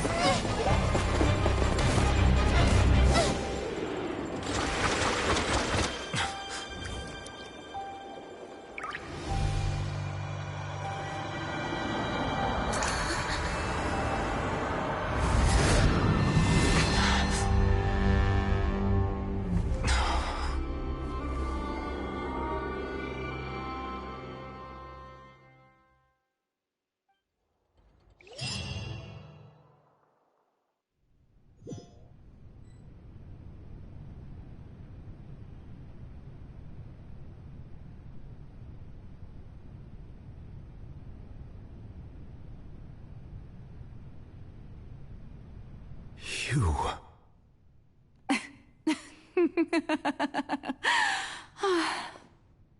Sorry. That shocked expression on your face is just too amusing. I couldn't help myself. You are not Farina. Who are you? Ah, the sweet sound of bewilderment. Marvelous. A sure sign that my attempt to deceive everyone was a resounding success. But to answer your question, I am Focalor. You know, the god. Focalor? Why did you deceive us? Oh, that wasn't my goal, of course. Goodness, no. But I had to fool everyone else too, if I was to stand any chance of deceiving the heavenly principles. Deceiving the heavenly principles? It's all because of that pernicious prophecy. Dreadful, wasn't it? Everyone doomed to dissolve. Fontaine condemned to be flooded. One was not amused. In fact, one was positively bemused when that problem was thrust upon me by my dearest predecessor. That's the former Hydro Archon Egeria, for the uninitiated. It hardly gets more disastrous than a preordained national catastrophe, now does it? She knew full well that the prophecy would surely come to pass. And as one of the seven, she also knew full well that one defies the heavenly principles at one's peril. So yes, as you have no doubt surmised, it was a rather impossible situation that I found myself in. I spent a terribly long time mulling it over, alone on the ocean floor. And I was almost growing barnacles by the time I finally realized there was only one possible solution to this confounding conundrum. I had to outwit the heavenly principles, allow the prophecy to be fulfilled, ostensibly at least, while saving everyone at the same time. I'm a genius, I know. I can only assume that's why Egeria chose me as her successor. Although, looking back now, it was hardly the inheritance one dreams of. Between the task of saving the nation, the quotidian duties of the Hydro Archon, and not to mention the original sin of creating a new race of humans, I dare say she left me quite a colossal mess to clean up. But one can only play the hand one is dealt. I did not choose this, any more than I chose to be one of her Oceanid familiars. So you were also once one of the Oceanids, transformed into a human by Egeria's hand? Yes, I was. I always dreamed of becoming human. And I still do, even now.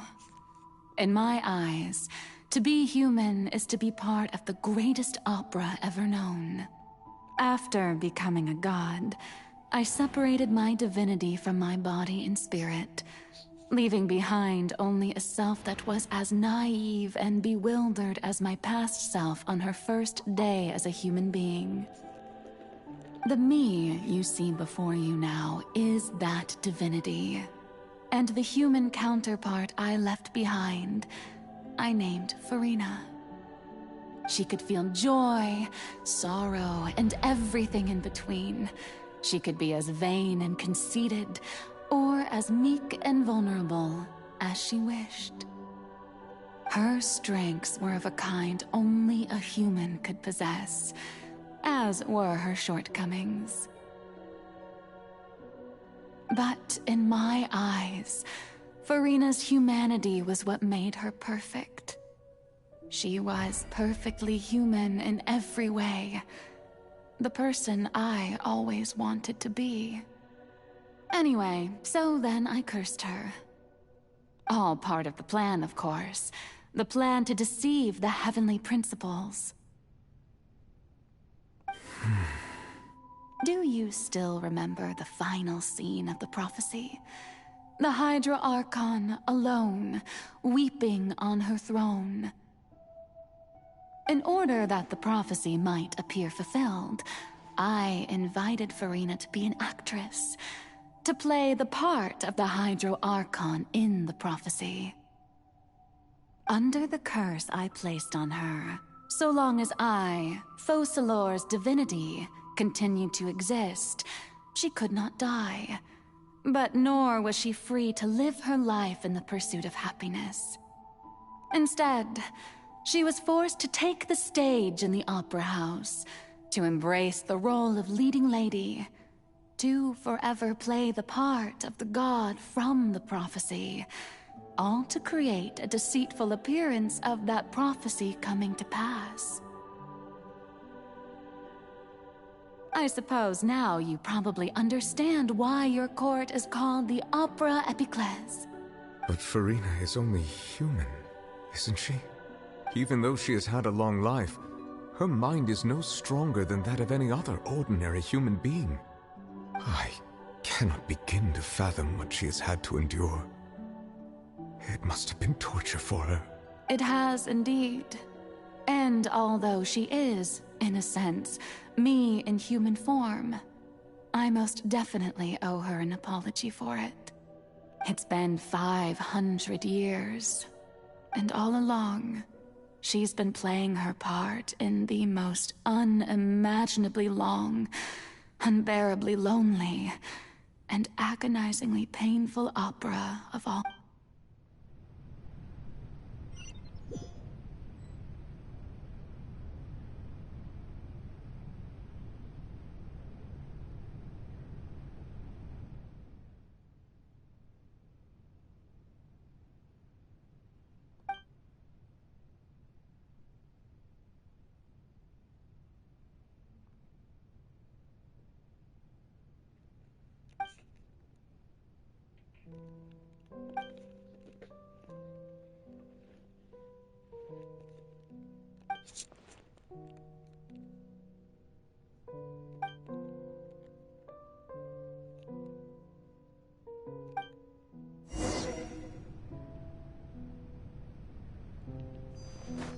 Let's dance.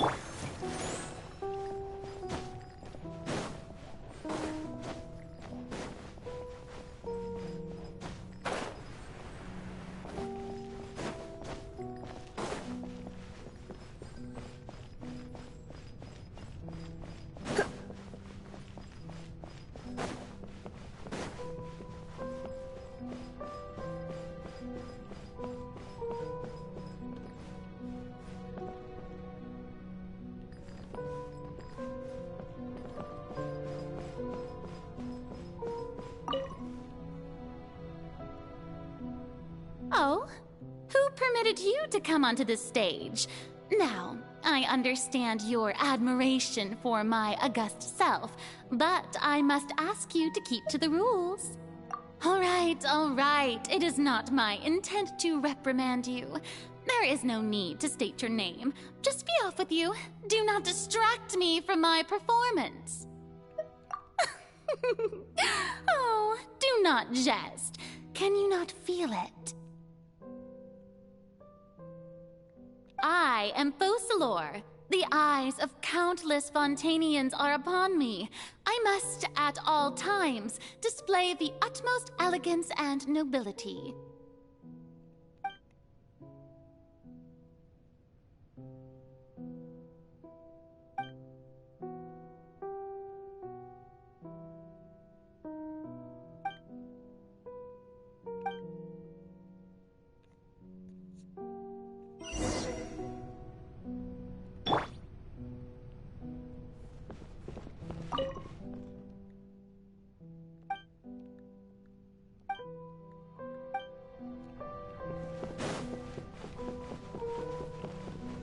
Dear audience, the performance is experiencing a technical difficulty, but worry not. The guards shall resolve it soon. Let the show begin. Come a little closer.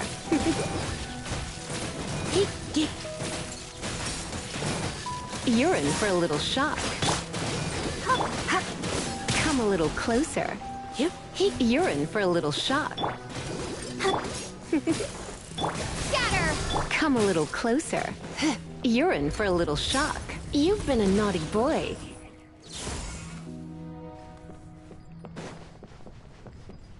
Hey, what gives? The audience is still watching me, you know. Guards? Wait, where are the guards? Guards!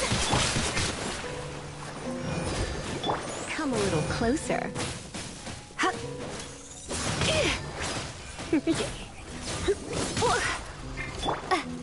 Scatter! Boba, get them! You're in for a little shock. Come a little closer. Not surrendering.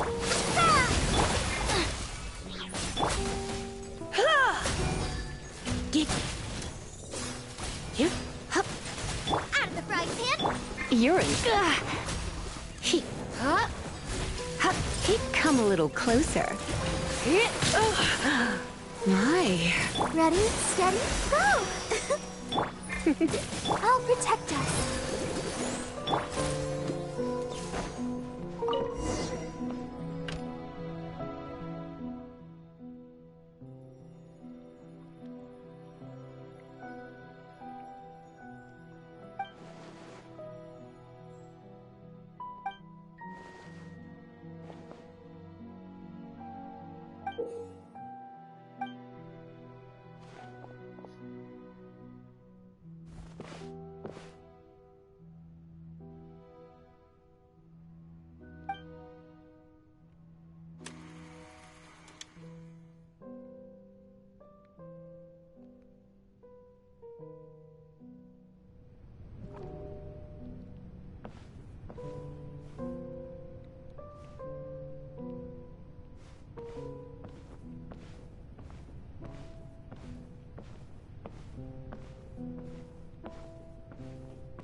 Farina.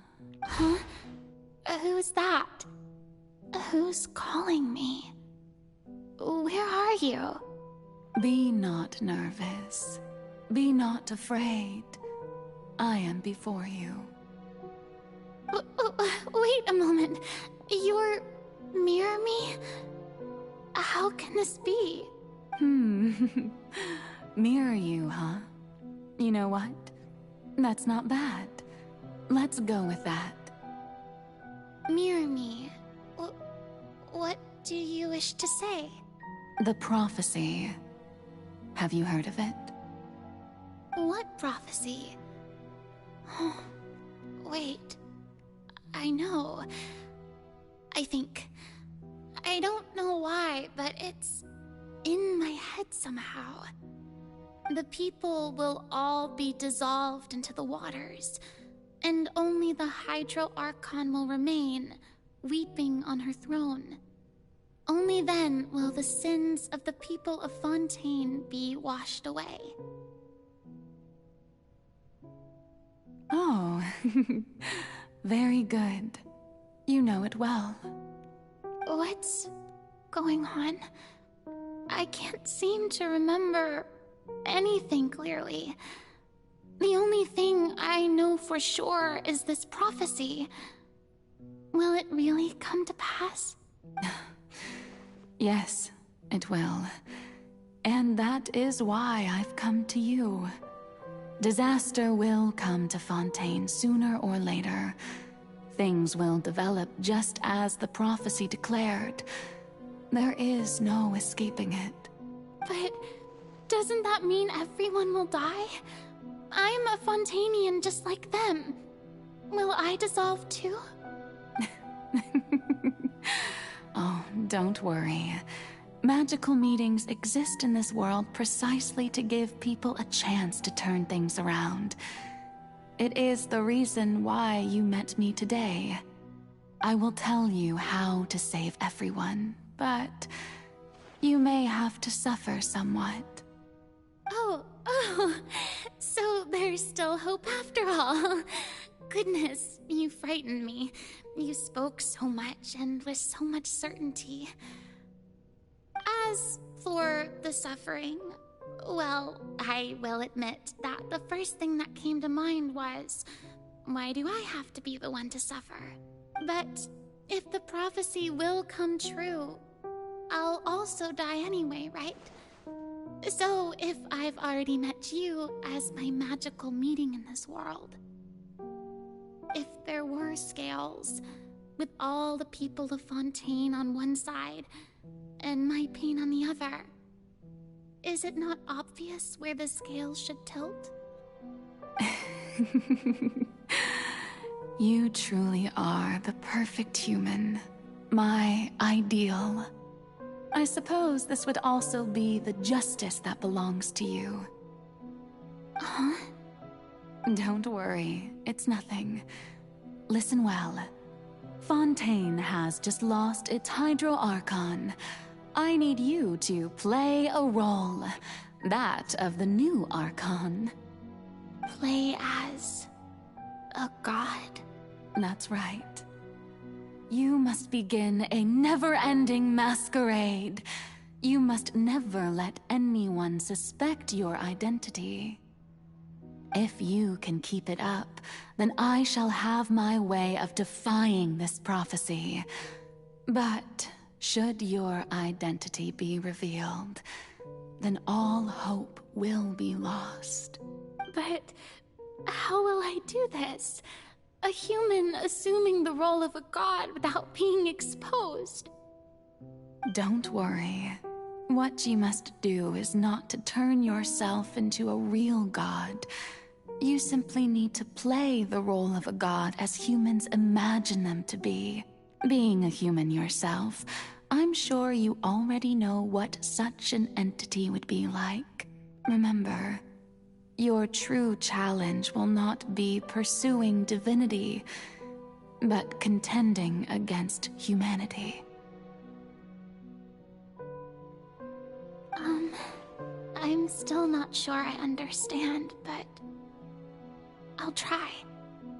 So, how long am I going to have to play this role? To accomplish this mission, you will have to stay on the stage for many, many years. You will endure and not grow old until your task ends. But I promise you, all will eventually end in a magnificent and dramatic trial, and everyone will be saved. A trial? Huh. How exciting. I'll be looking forward to it.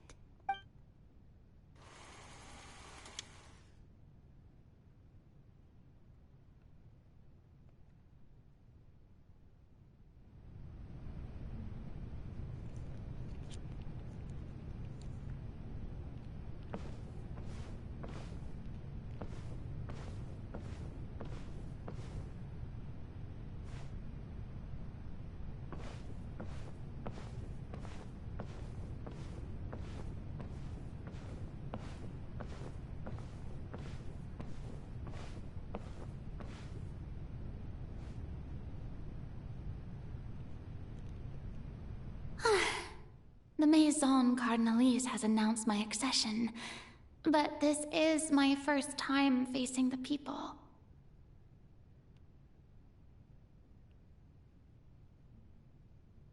What should I say to most appear like a god? To be honest, I still don't know. Perhaps I should first try to act natural. Ladies and gentlemen, good evening, and welcome to the Opera Epiclese. I'm sure you've all heard about how I have taken on the role of Hydro Archon. Indeed, I am Verena de Fontaine, your new Archon. In truth, I know little about becoming a nation's new god, but it will be my honor to guide you all. As the god Focalor, the god of justice, I shall do all within my power to lead you into an age of fairness and justice. Once again, thank you all for coming. If you should have any questions or suggestions, please send them to the Maison Cardinalise. The future of Fontaine will require us to work together, after all. This should do it. I thought I might stammer, but thankfully, I was able to convey my thoughts just fine. Okay, and next. That's the new Hydro Archon. Is this some kind of joke by the Maison? I would have thought that a being that surpasses humanity would be a bit more assertive. Hey, did you hear that? She even told us to send her suggestions there at the end. Shouldn't gods be all-powerful? She's being so modest. What's the difference between her and an ordinary person, then? If you ask me, perhaps the succession didn't actually happen. She might just be a Maison-backed puppet. Wait, what's going on? Why is everyone suspecting me of being a fake? Oh, this is bad. If I get exposed here, there'll be no saving the people from the prophecy.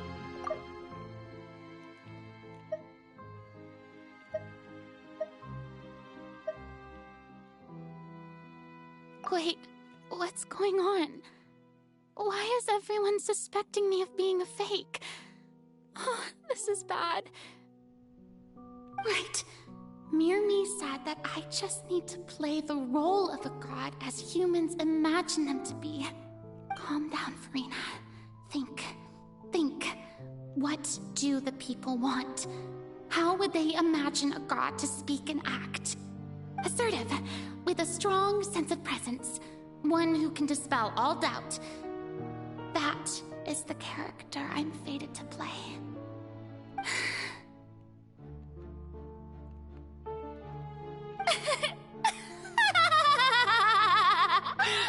Oh, very good, my people. Only ones such as you are deserving of my rule. Now, I was wondering if some weak puppet were to one day come onto the stage and claim ownership of this opera house, would the children of Fontaine follow them? Well, it seems that you would all see right through them. Having passed my test, you are qualified to witness wondrous trials alongside my august self, here in this opera house. You may consider my previous act a door gift of sorts. I thought it was a debut that suited the atmosphere. Now then, let us be reintroduced. Ah, so that was just a performance. How could I have forgotten that we were inside an opera house? Her personality? It's quite shocking, to be honest, but I suppose it's a better look than before. Such a fascinating and bold deity. How wonderful! Our future may yet be bright after all. It seems I've turned them around. Best follow this flow and restart my accession speech. My dear people, whether you acknowledge me or not, whether you trust me or nay, I say to you, keep faith in your ardor for justice. We have heard it said that this nation's sins can no longer be washed away. Well, I say that justice is most fragrant when it blooms amid sin. The scales of justice should not weigh heavy in the hands of its God. On one side, it must carry fairness and justice. And on the other, praise and applause. May law be the prayer on our lips. May judgment be our worship. Let us light the fires and drink to the future of Fontaine. There is no trouble in this world that justice cannot solve. All that is needed is for you, my people, to believe in it, heart and soul. So long as I, the Archon Focalor, stand within the Opera Epiclese, so long as I stand before the Oratrice, I shall even judge the gods of this world!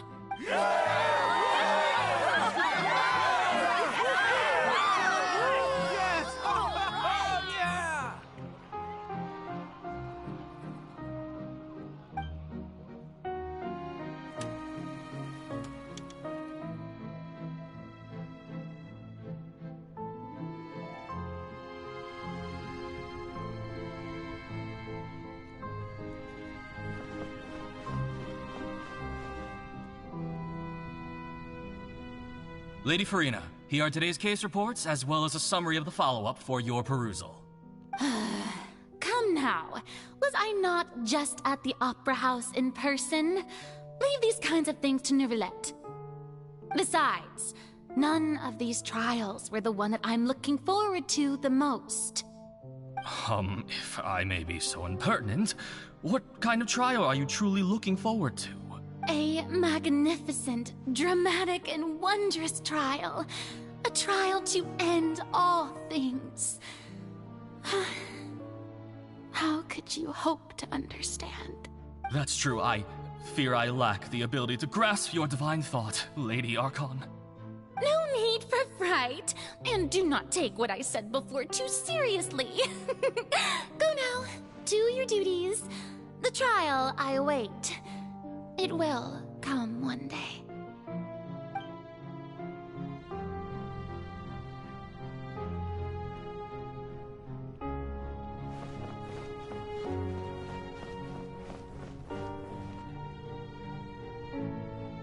Lady Farina, I don't know what to say. Thank you for agreeing to see me. No need to thank me. Or rather, thank your own sense of perseverance instead. Long have you stood in line to meet me, have you not? Oh, I'm afraid that's just an inevitable consequence of my divine charm. All right, Deoteria, is it? How is your son's illness? You remembered me, and you knew of my family, too. He is doing much better now. In fact, he is far more of an ardent believer than I. He was the one who forced me to seek an audience with you, and to bring your words back to him. Oh, good. Very good. If this should happen again in the future, please do not hesitate to come and tell me. Going down to citizens' homes every so often, while not usual practice, should serve as a fine change of pace. You're such a gentle and wise god. Thank you once again, on behalf of my son.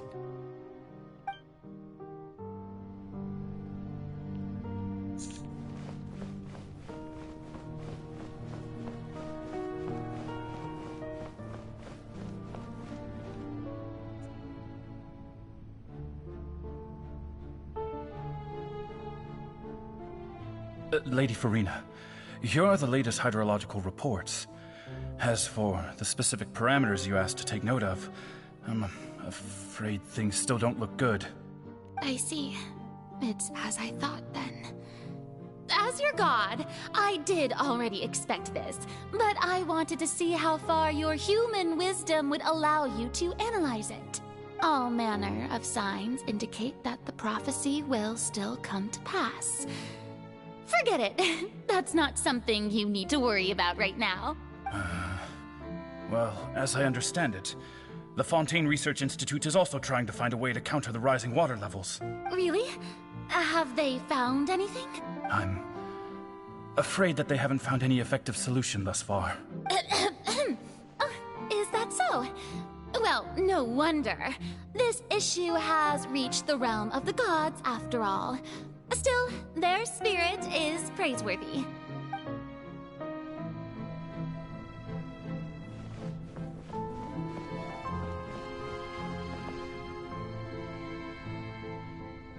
The day is finally over. I haven't had a moment to breathe this whole time. But it's good to see that everything's getting on track. There are no longer any voices of suspicion. Maybe this is fine. I just need to keep going, and everyone will be saved. All right, Farina, don't think too hard about this. You need rest. Tomorrow's a new day.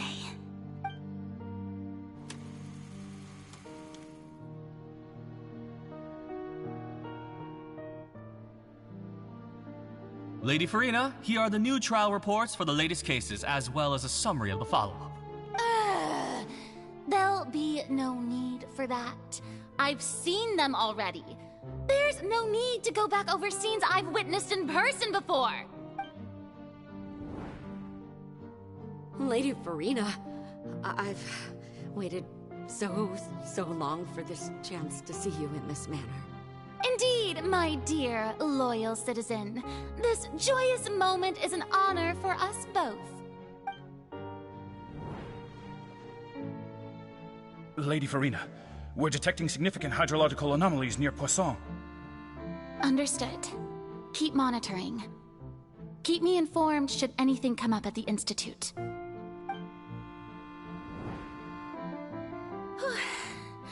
I don't think I let anything slip today.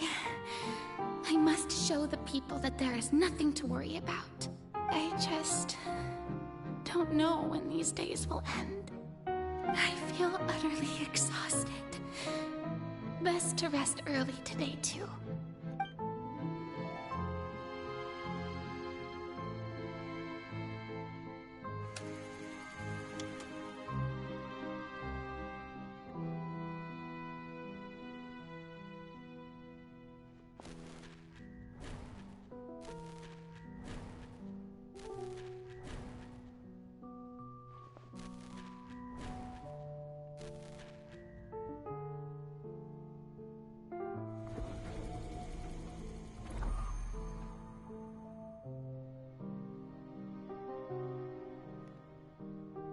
Lady Farina, it's like a dream being able to speak with you up close like this. I've heard that the first member of our family who was honored to receive an audience with you was Madame Dioteria, almost 20 generations ago. And what a fine family yours is indeed. It brings me great joy to meet such a faithful believer. A descendant of a line most ardent. Surely you exaggerate, Lady Farina. My lady? What is it, good citizen? Oh, are you crying? Uh-huh. Oh, really now? I didn't even notice. This must be the overflow of hydro from my person. Well, can't quite help being the god whose dominion is the waters, can I? No wonder. No wonder. A manifestation of your power, then. Oh, Archon, I am honored to have witnessed it. Honored indeed.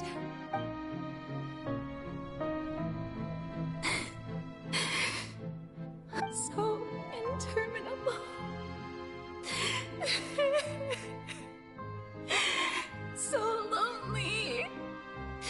Just how much longer? Hundreds of years must have passed by now. Perhaps the show must go on for hundreds more. I never imagined that it would hurt so much. Have I reached my limit? No. Perhaps I reached it long ago. Today I didn't even notice my own tears. I want to tell someone, anyone, about this. But would that not destroy all I've done so far? I've conducted so many investigations across the centuries. But there's not even a sliver of hope that we might break the prophecy. All I can do is keep heart. I must maintain this act. It is the only way to save Fontaine. Please, mirror me. You have to succeed.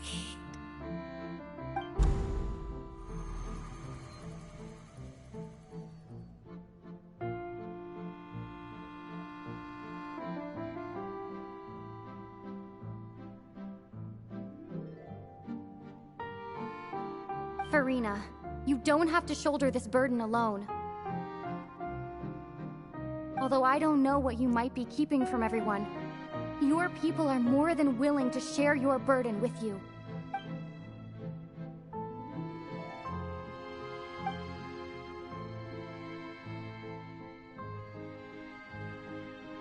share my burden. That's impossible. It was fated right from the start that this would be my duty alone. But even if your burden doesn't need to be shared, you can still choose to confide in someone.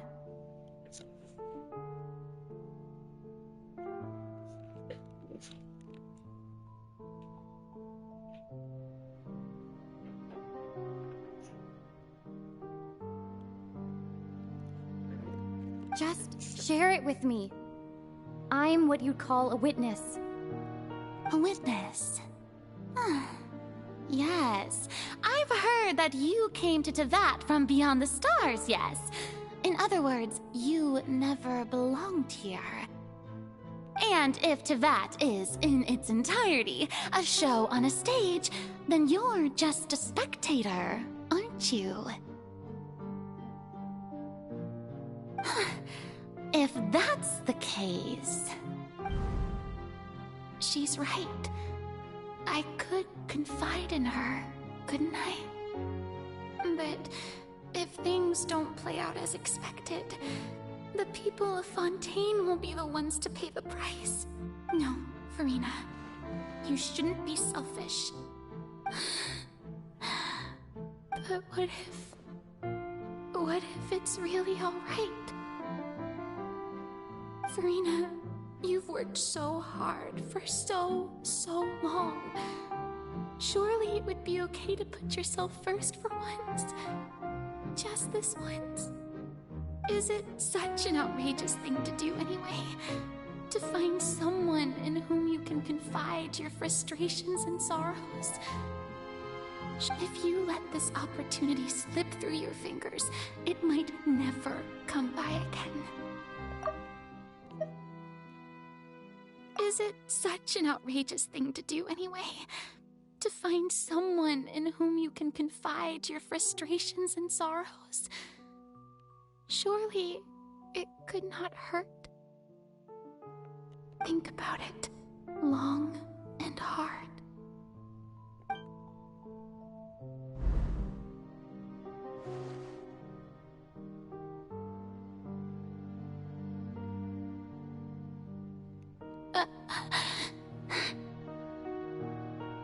No, I have nothing to say. I am Farina, the Archon of Fontaine. Everything will surely get better. All you need to do, dear spectator, is to witness my performance until the curtains fall.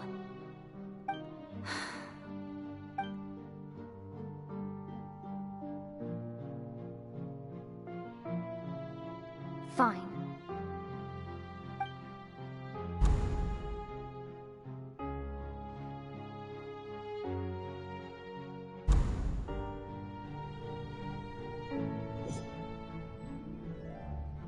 So even Farina doesn't know the truth? You've never once let her in on the full plan? Yes, it had to be done. To deceive the heavenly principles, you must first deceive yourself. She did very well.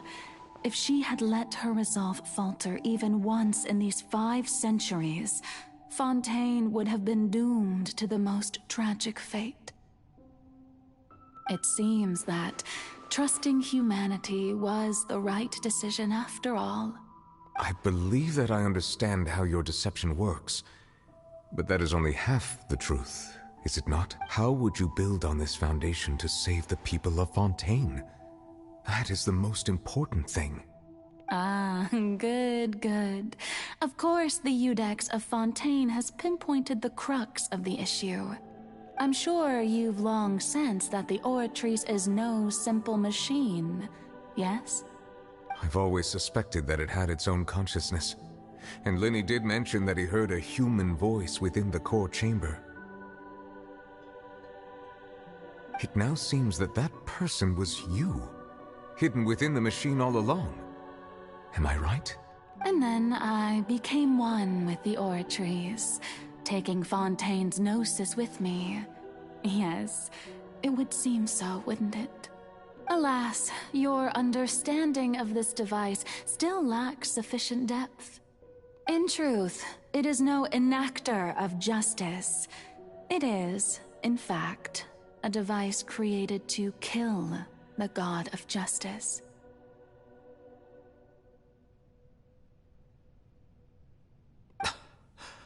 I beg your pardon?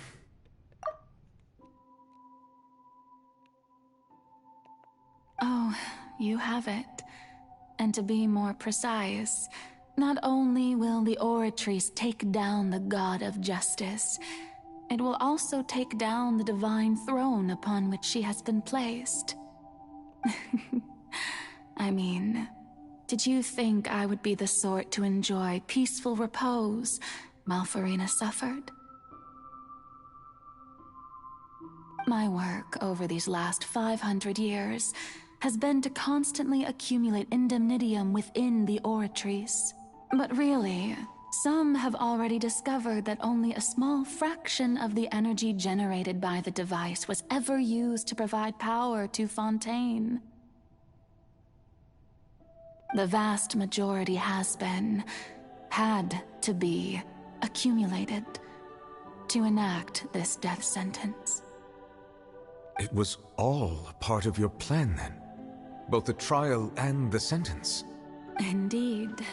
This power, accrued over 5 centuries, could have sustained Fontainians for millennia had it only been used for that purpose. Almost all of it has now been stored within the Oratrice. But only power of this magnitude could hope to destroy the Hydro Archon's divine throne, shaking the rules established by Celestia, and breaking through the institution that is the Seven. So the Oratrice's call for death was for neither Farina nor Focalor, but for the Hydro Archon. The destruction of that divine throne. If I do not misunderstand your intent, you must be... returning what's rightfully yours to you, of course. In other words, this was all done to return the authority of the Hydro Archon to the Hydro Dragon of this planet. But...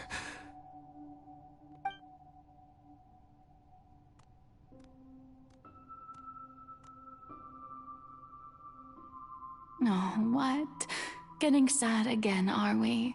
The authority of the ancient dragons shall soon be yours once more, O Hydro Dragon Sovereign. And this is the face you make. all you've done throughout the years is just so you can sacrifice yourself at the very end. I've never quite seen it that way, you know. Even now, I'm quite pleased at how well my deception worked.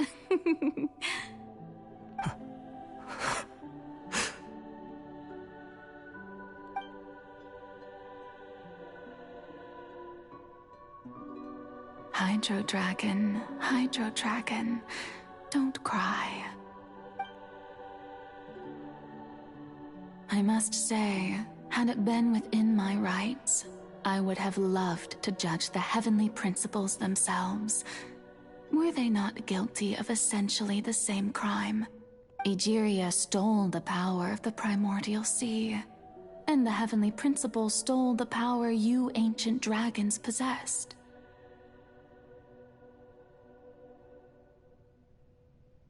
I, for my part, am the god of justice.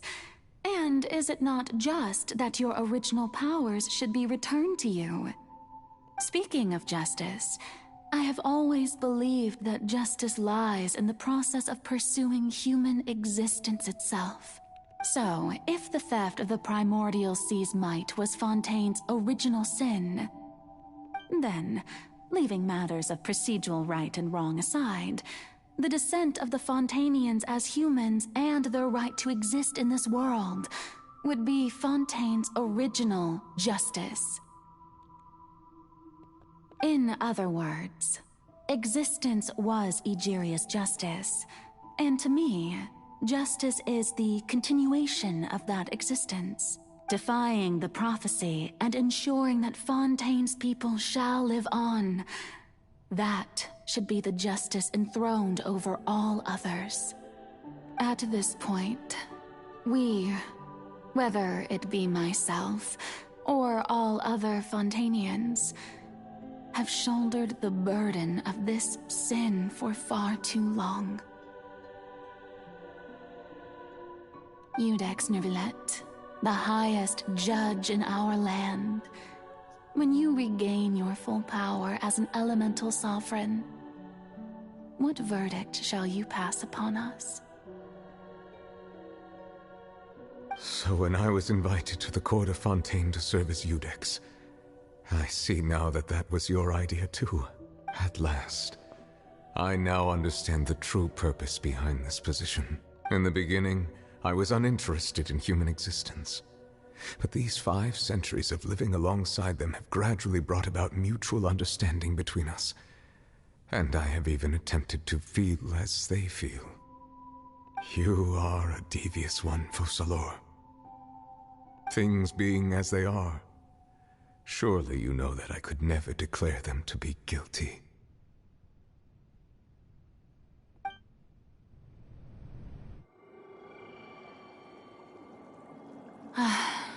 The hour of my execution is almost here.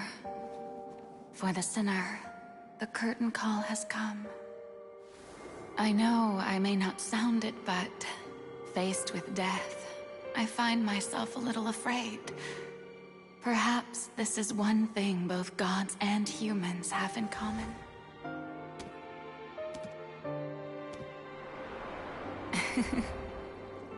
Farewell, Neuvillette. I hope you've enjoyed the part you played these 500 years.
Iudex Neuvillette, hereby declare,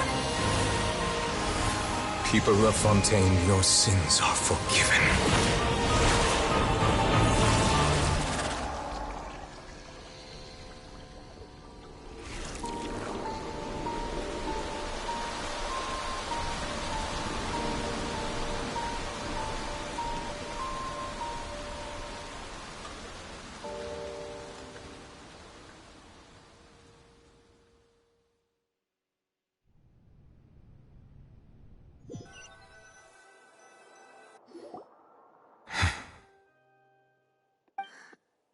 What just happened?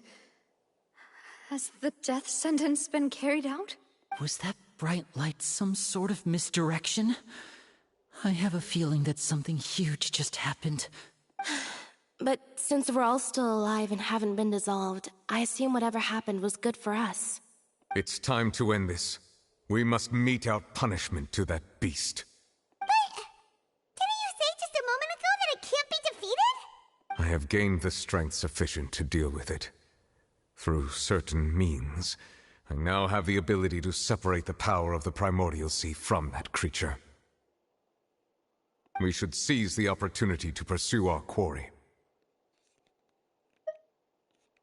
Traveler, now that the Oratrice can no longer function, I require an executor to help me mete out justice. The root of the calamities befalling Fontaine, the beast that enacts the prophecy. Its name is the all-devouring Narwhal. Come with me, traveler. The hour of execution has come.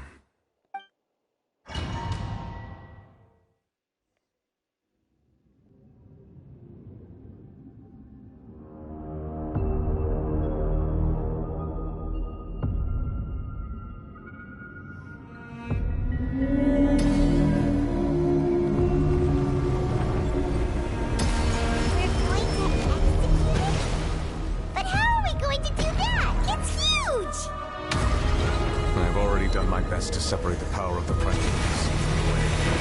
Considering the context, I cannot reach the power source. Unless I can find a way to attack it from within.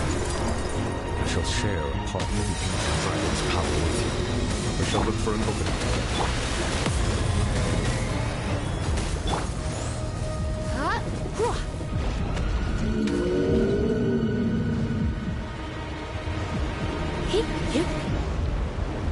I can feel its sorrow turning into hostility.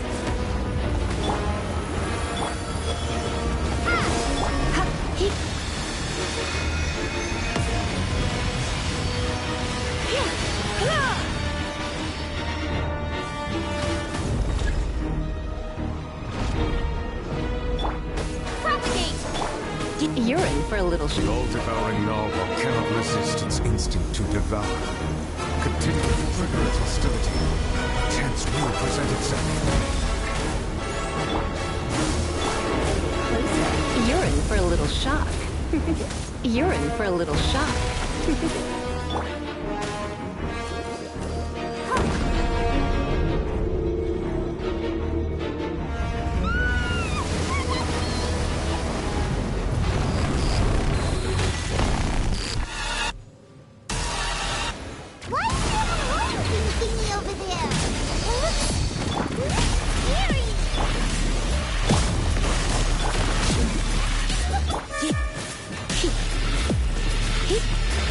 Come a little closer. You've been a naughty boy. I have granted you my protection. Do not fear. Seize the moment and use my power to suppress its roots from within.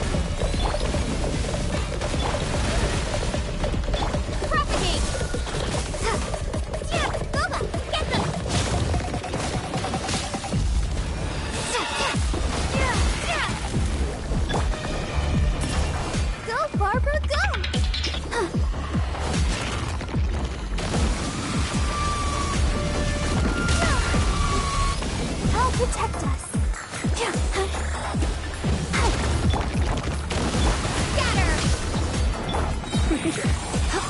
Let's spark. Spring force.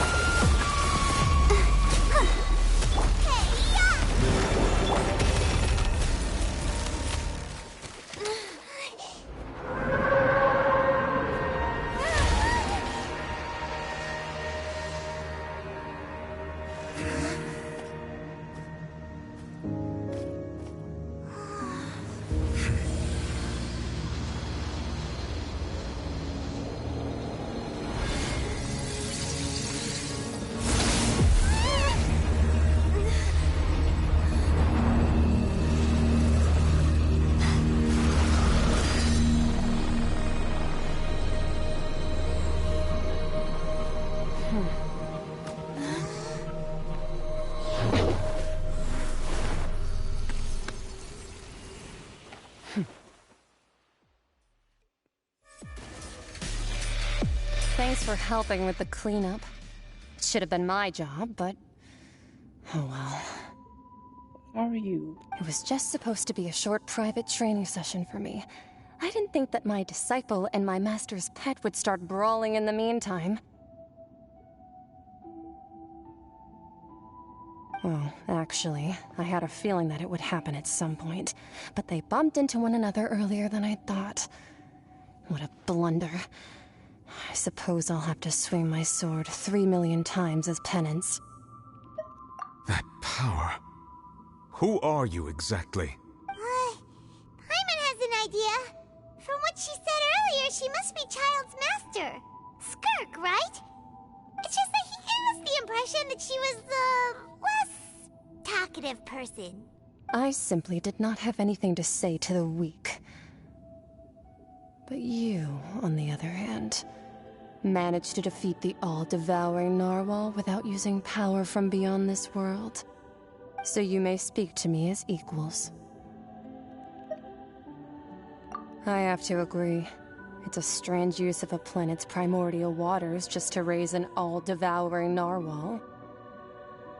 That kind of power is wasted on it. It's not cooperative. It eats too much. And I have more important things to do with my time than pet sitting.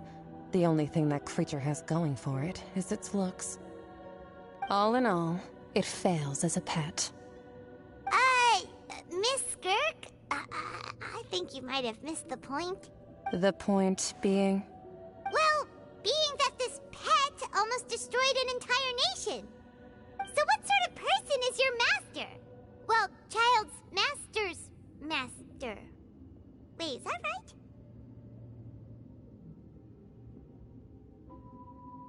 Oh, right. So you don't know him. Sorry, I assumed you did. His name is Sertologi. Huh? I am unfamiliar with that name. Huh. So Master isn't sufficiently famous. How should I describe him then? Have you heard of the name The Fowl? The Fowl? Still nothing? Well, how about the Visionary? Vetterfulnir then? Or Gold Rhine-daughter? Ooh, that one we've heard! Rhine-daughter's part of the Hexen Circle. She's Albedo's mom, right? Oh, so you do know that name. To be honest, I also heard all of those names and titles from my master. I don't actually know them either. But I suppose you understand now, yes? My master is likely a similar sort to Rhine-daughter. They are both pursuing some form of perfection. Wait! Didn't you also mention a visionary person? Paimon didn't quite catch their name. Actually, never mind that. I believe it expedient to inform you that the all-devouring narwhal used up nearly all its strength fighting you. Such roiling hydro energies will prove difficult for the planet's deep seas to digest. As such, the fontaine back on the surface has most likely been thrown into chaos. In other words, the prophecy that you've been fretting over should now be in full swing. What?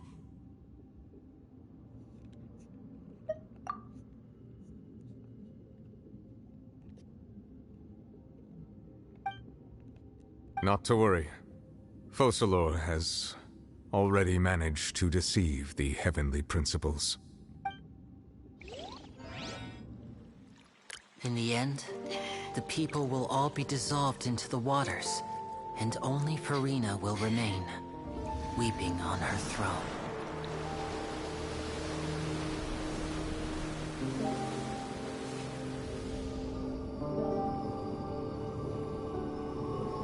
Only then will the sins of the people of Fontaine be washed away.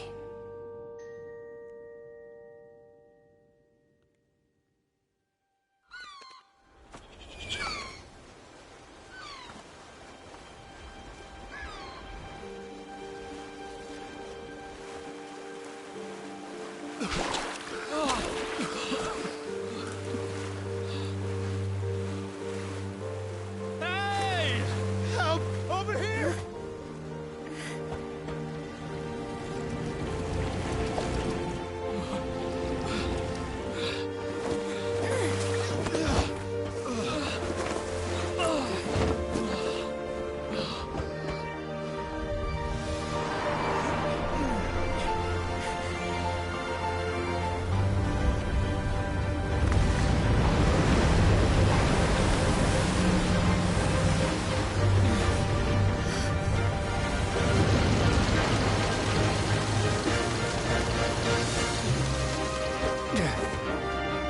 Guards, initiate emergency rescue!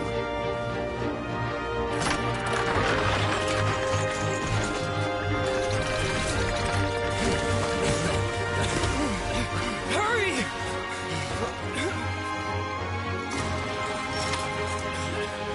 Hey, lend a hand!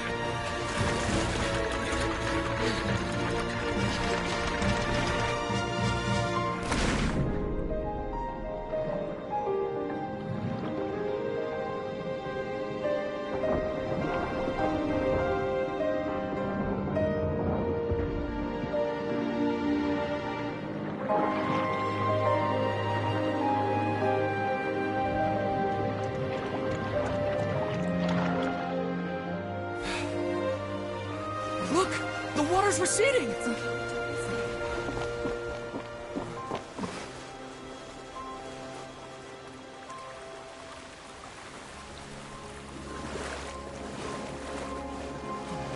It's a miracle! Water's receding. We didn't dissolve. The prophecy was wrong. The prophecy was wrong.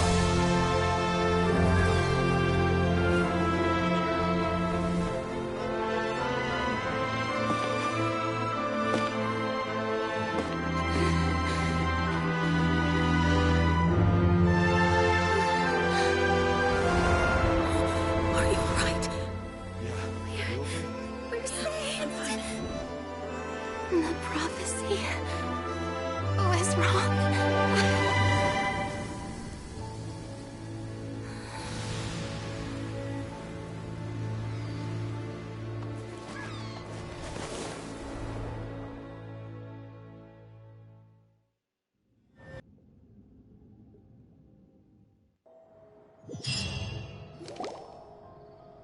The soil renewed. The Spina di Rasula talks post-disaster rebuilding. I recently visited Poisson to meet with Miss Navia, spokesperson of the Spina di Rasula. Old soil can still give birth to new bloom, Miss Navia stated. Hope is like seeing a small cookie when you're starving late at night. You just need a little of it. Skyship Winglet, lunar brain of the Fontaine Research Institute. The various disputes that have arisen on account of Mr. Edwin have suddenly become a shield over the Institute, with Jurier turning out to be a once overlooked hidden gem. People always call the first researcher mad, but few know what to call the second. And should that latter person achieve a miracle, they would find it all the harder to find a word with which to classify him and his team. Wow! Paimon barely recognizes the people in the reports. Are those really Jurier and Navia? They sound like real big shots. What do you think? Pretty enthralling, huh? The Steambird's idea was pretty simple. With the disaster just having passed, we would print a free edition packed to the margins with good news to calm people down. The value for these big scoops lies in their inevitable follow-ups. We'll publish further reports and go into the stories behind those people. Edwin's assistant, Jurier, created a true flying ship, while Navia is leading people in the reconstruction of their home. I'm sure that these stories could draw even your well-traveled eye. Paimon's curious too! Wait a minute. Didn't we watch everything happen from start to finish? What's there to be curious about? And that's exactly why I'd like you to come conduct interviews with me. You're the best incubators of news, if you haven't noticed. And also, with you around, I'm sure I'll get to see that Duke. Are you sure? Hasn't he turned you down several times already? Oh, this time will be different. Come on, let's head to Poisson first, and then make a trip to the fortress. There are some things you'll only know when you get there.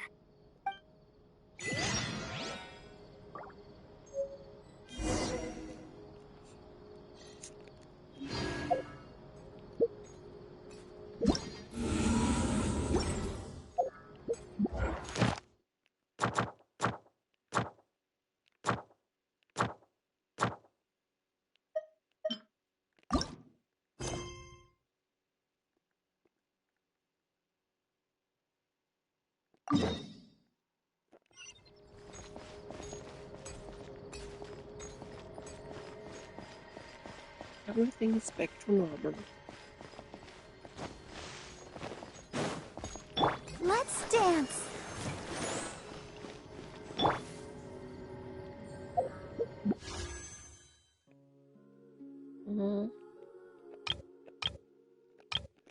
do some wishes.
Guess I'll go for it.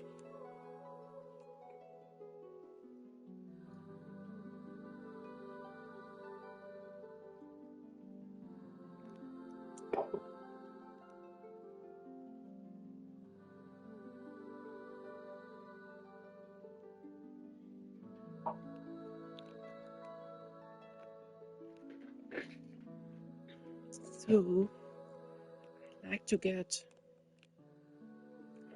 Barbara and Nahida.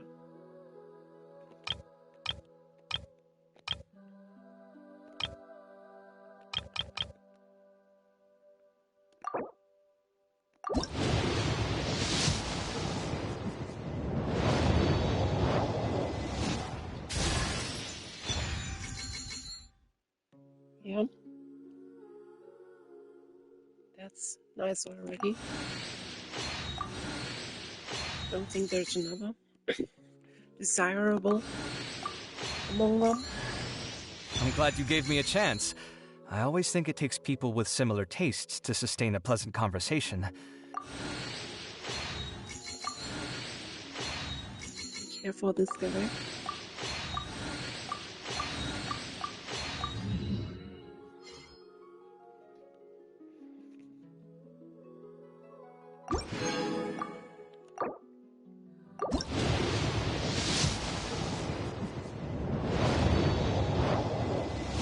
So again.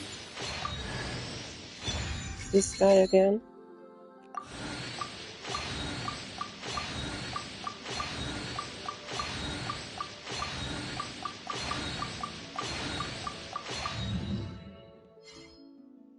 Nothing of interest here.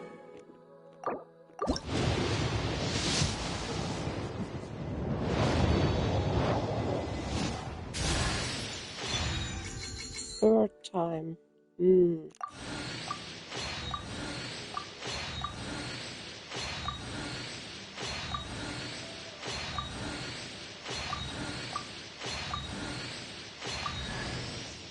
hey there. I'm Kuki Shinobu, deputy leader of the Arataki gang. We offer a wide range of services, including but not limited to transport and logistics, security, home repair, and musical performances. Please feel free to contact me if you need anything. Here's my card.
It's nearly time for afternoon tea.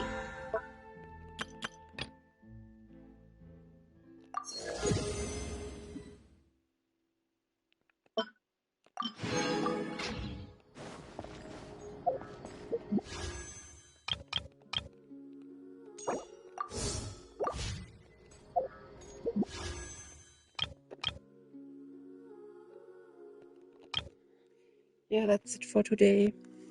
I probably won't get Nahida then, but I don't mind. I'll probably stream tomorrow again, or soon. So have a nice day and, bye.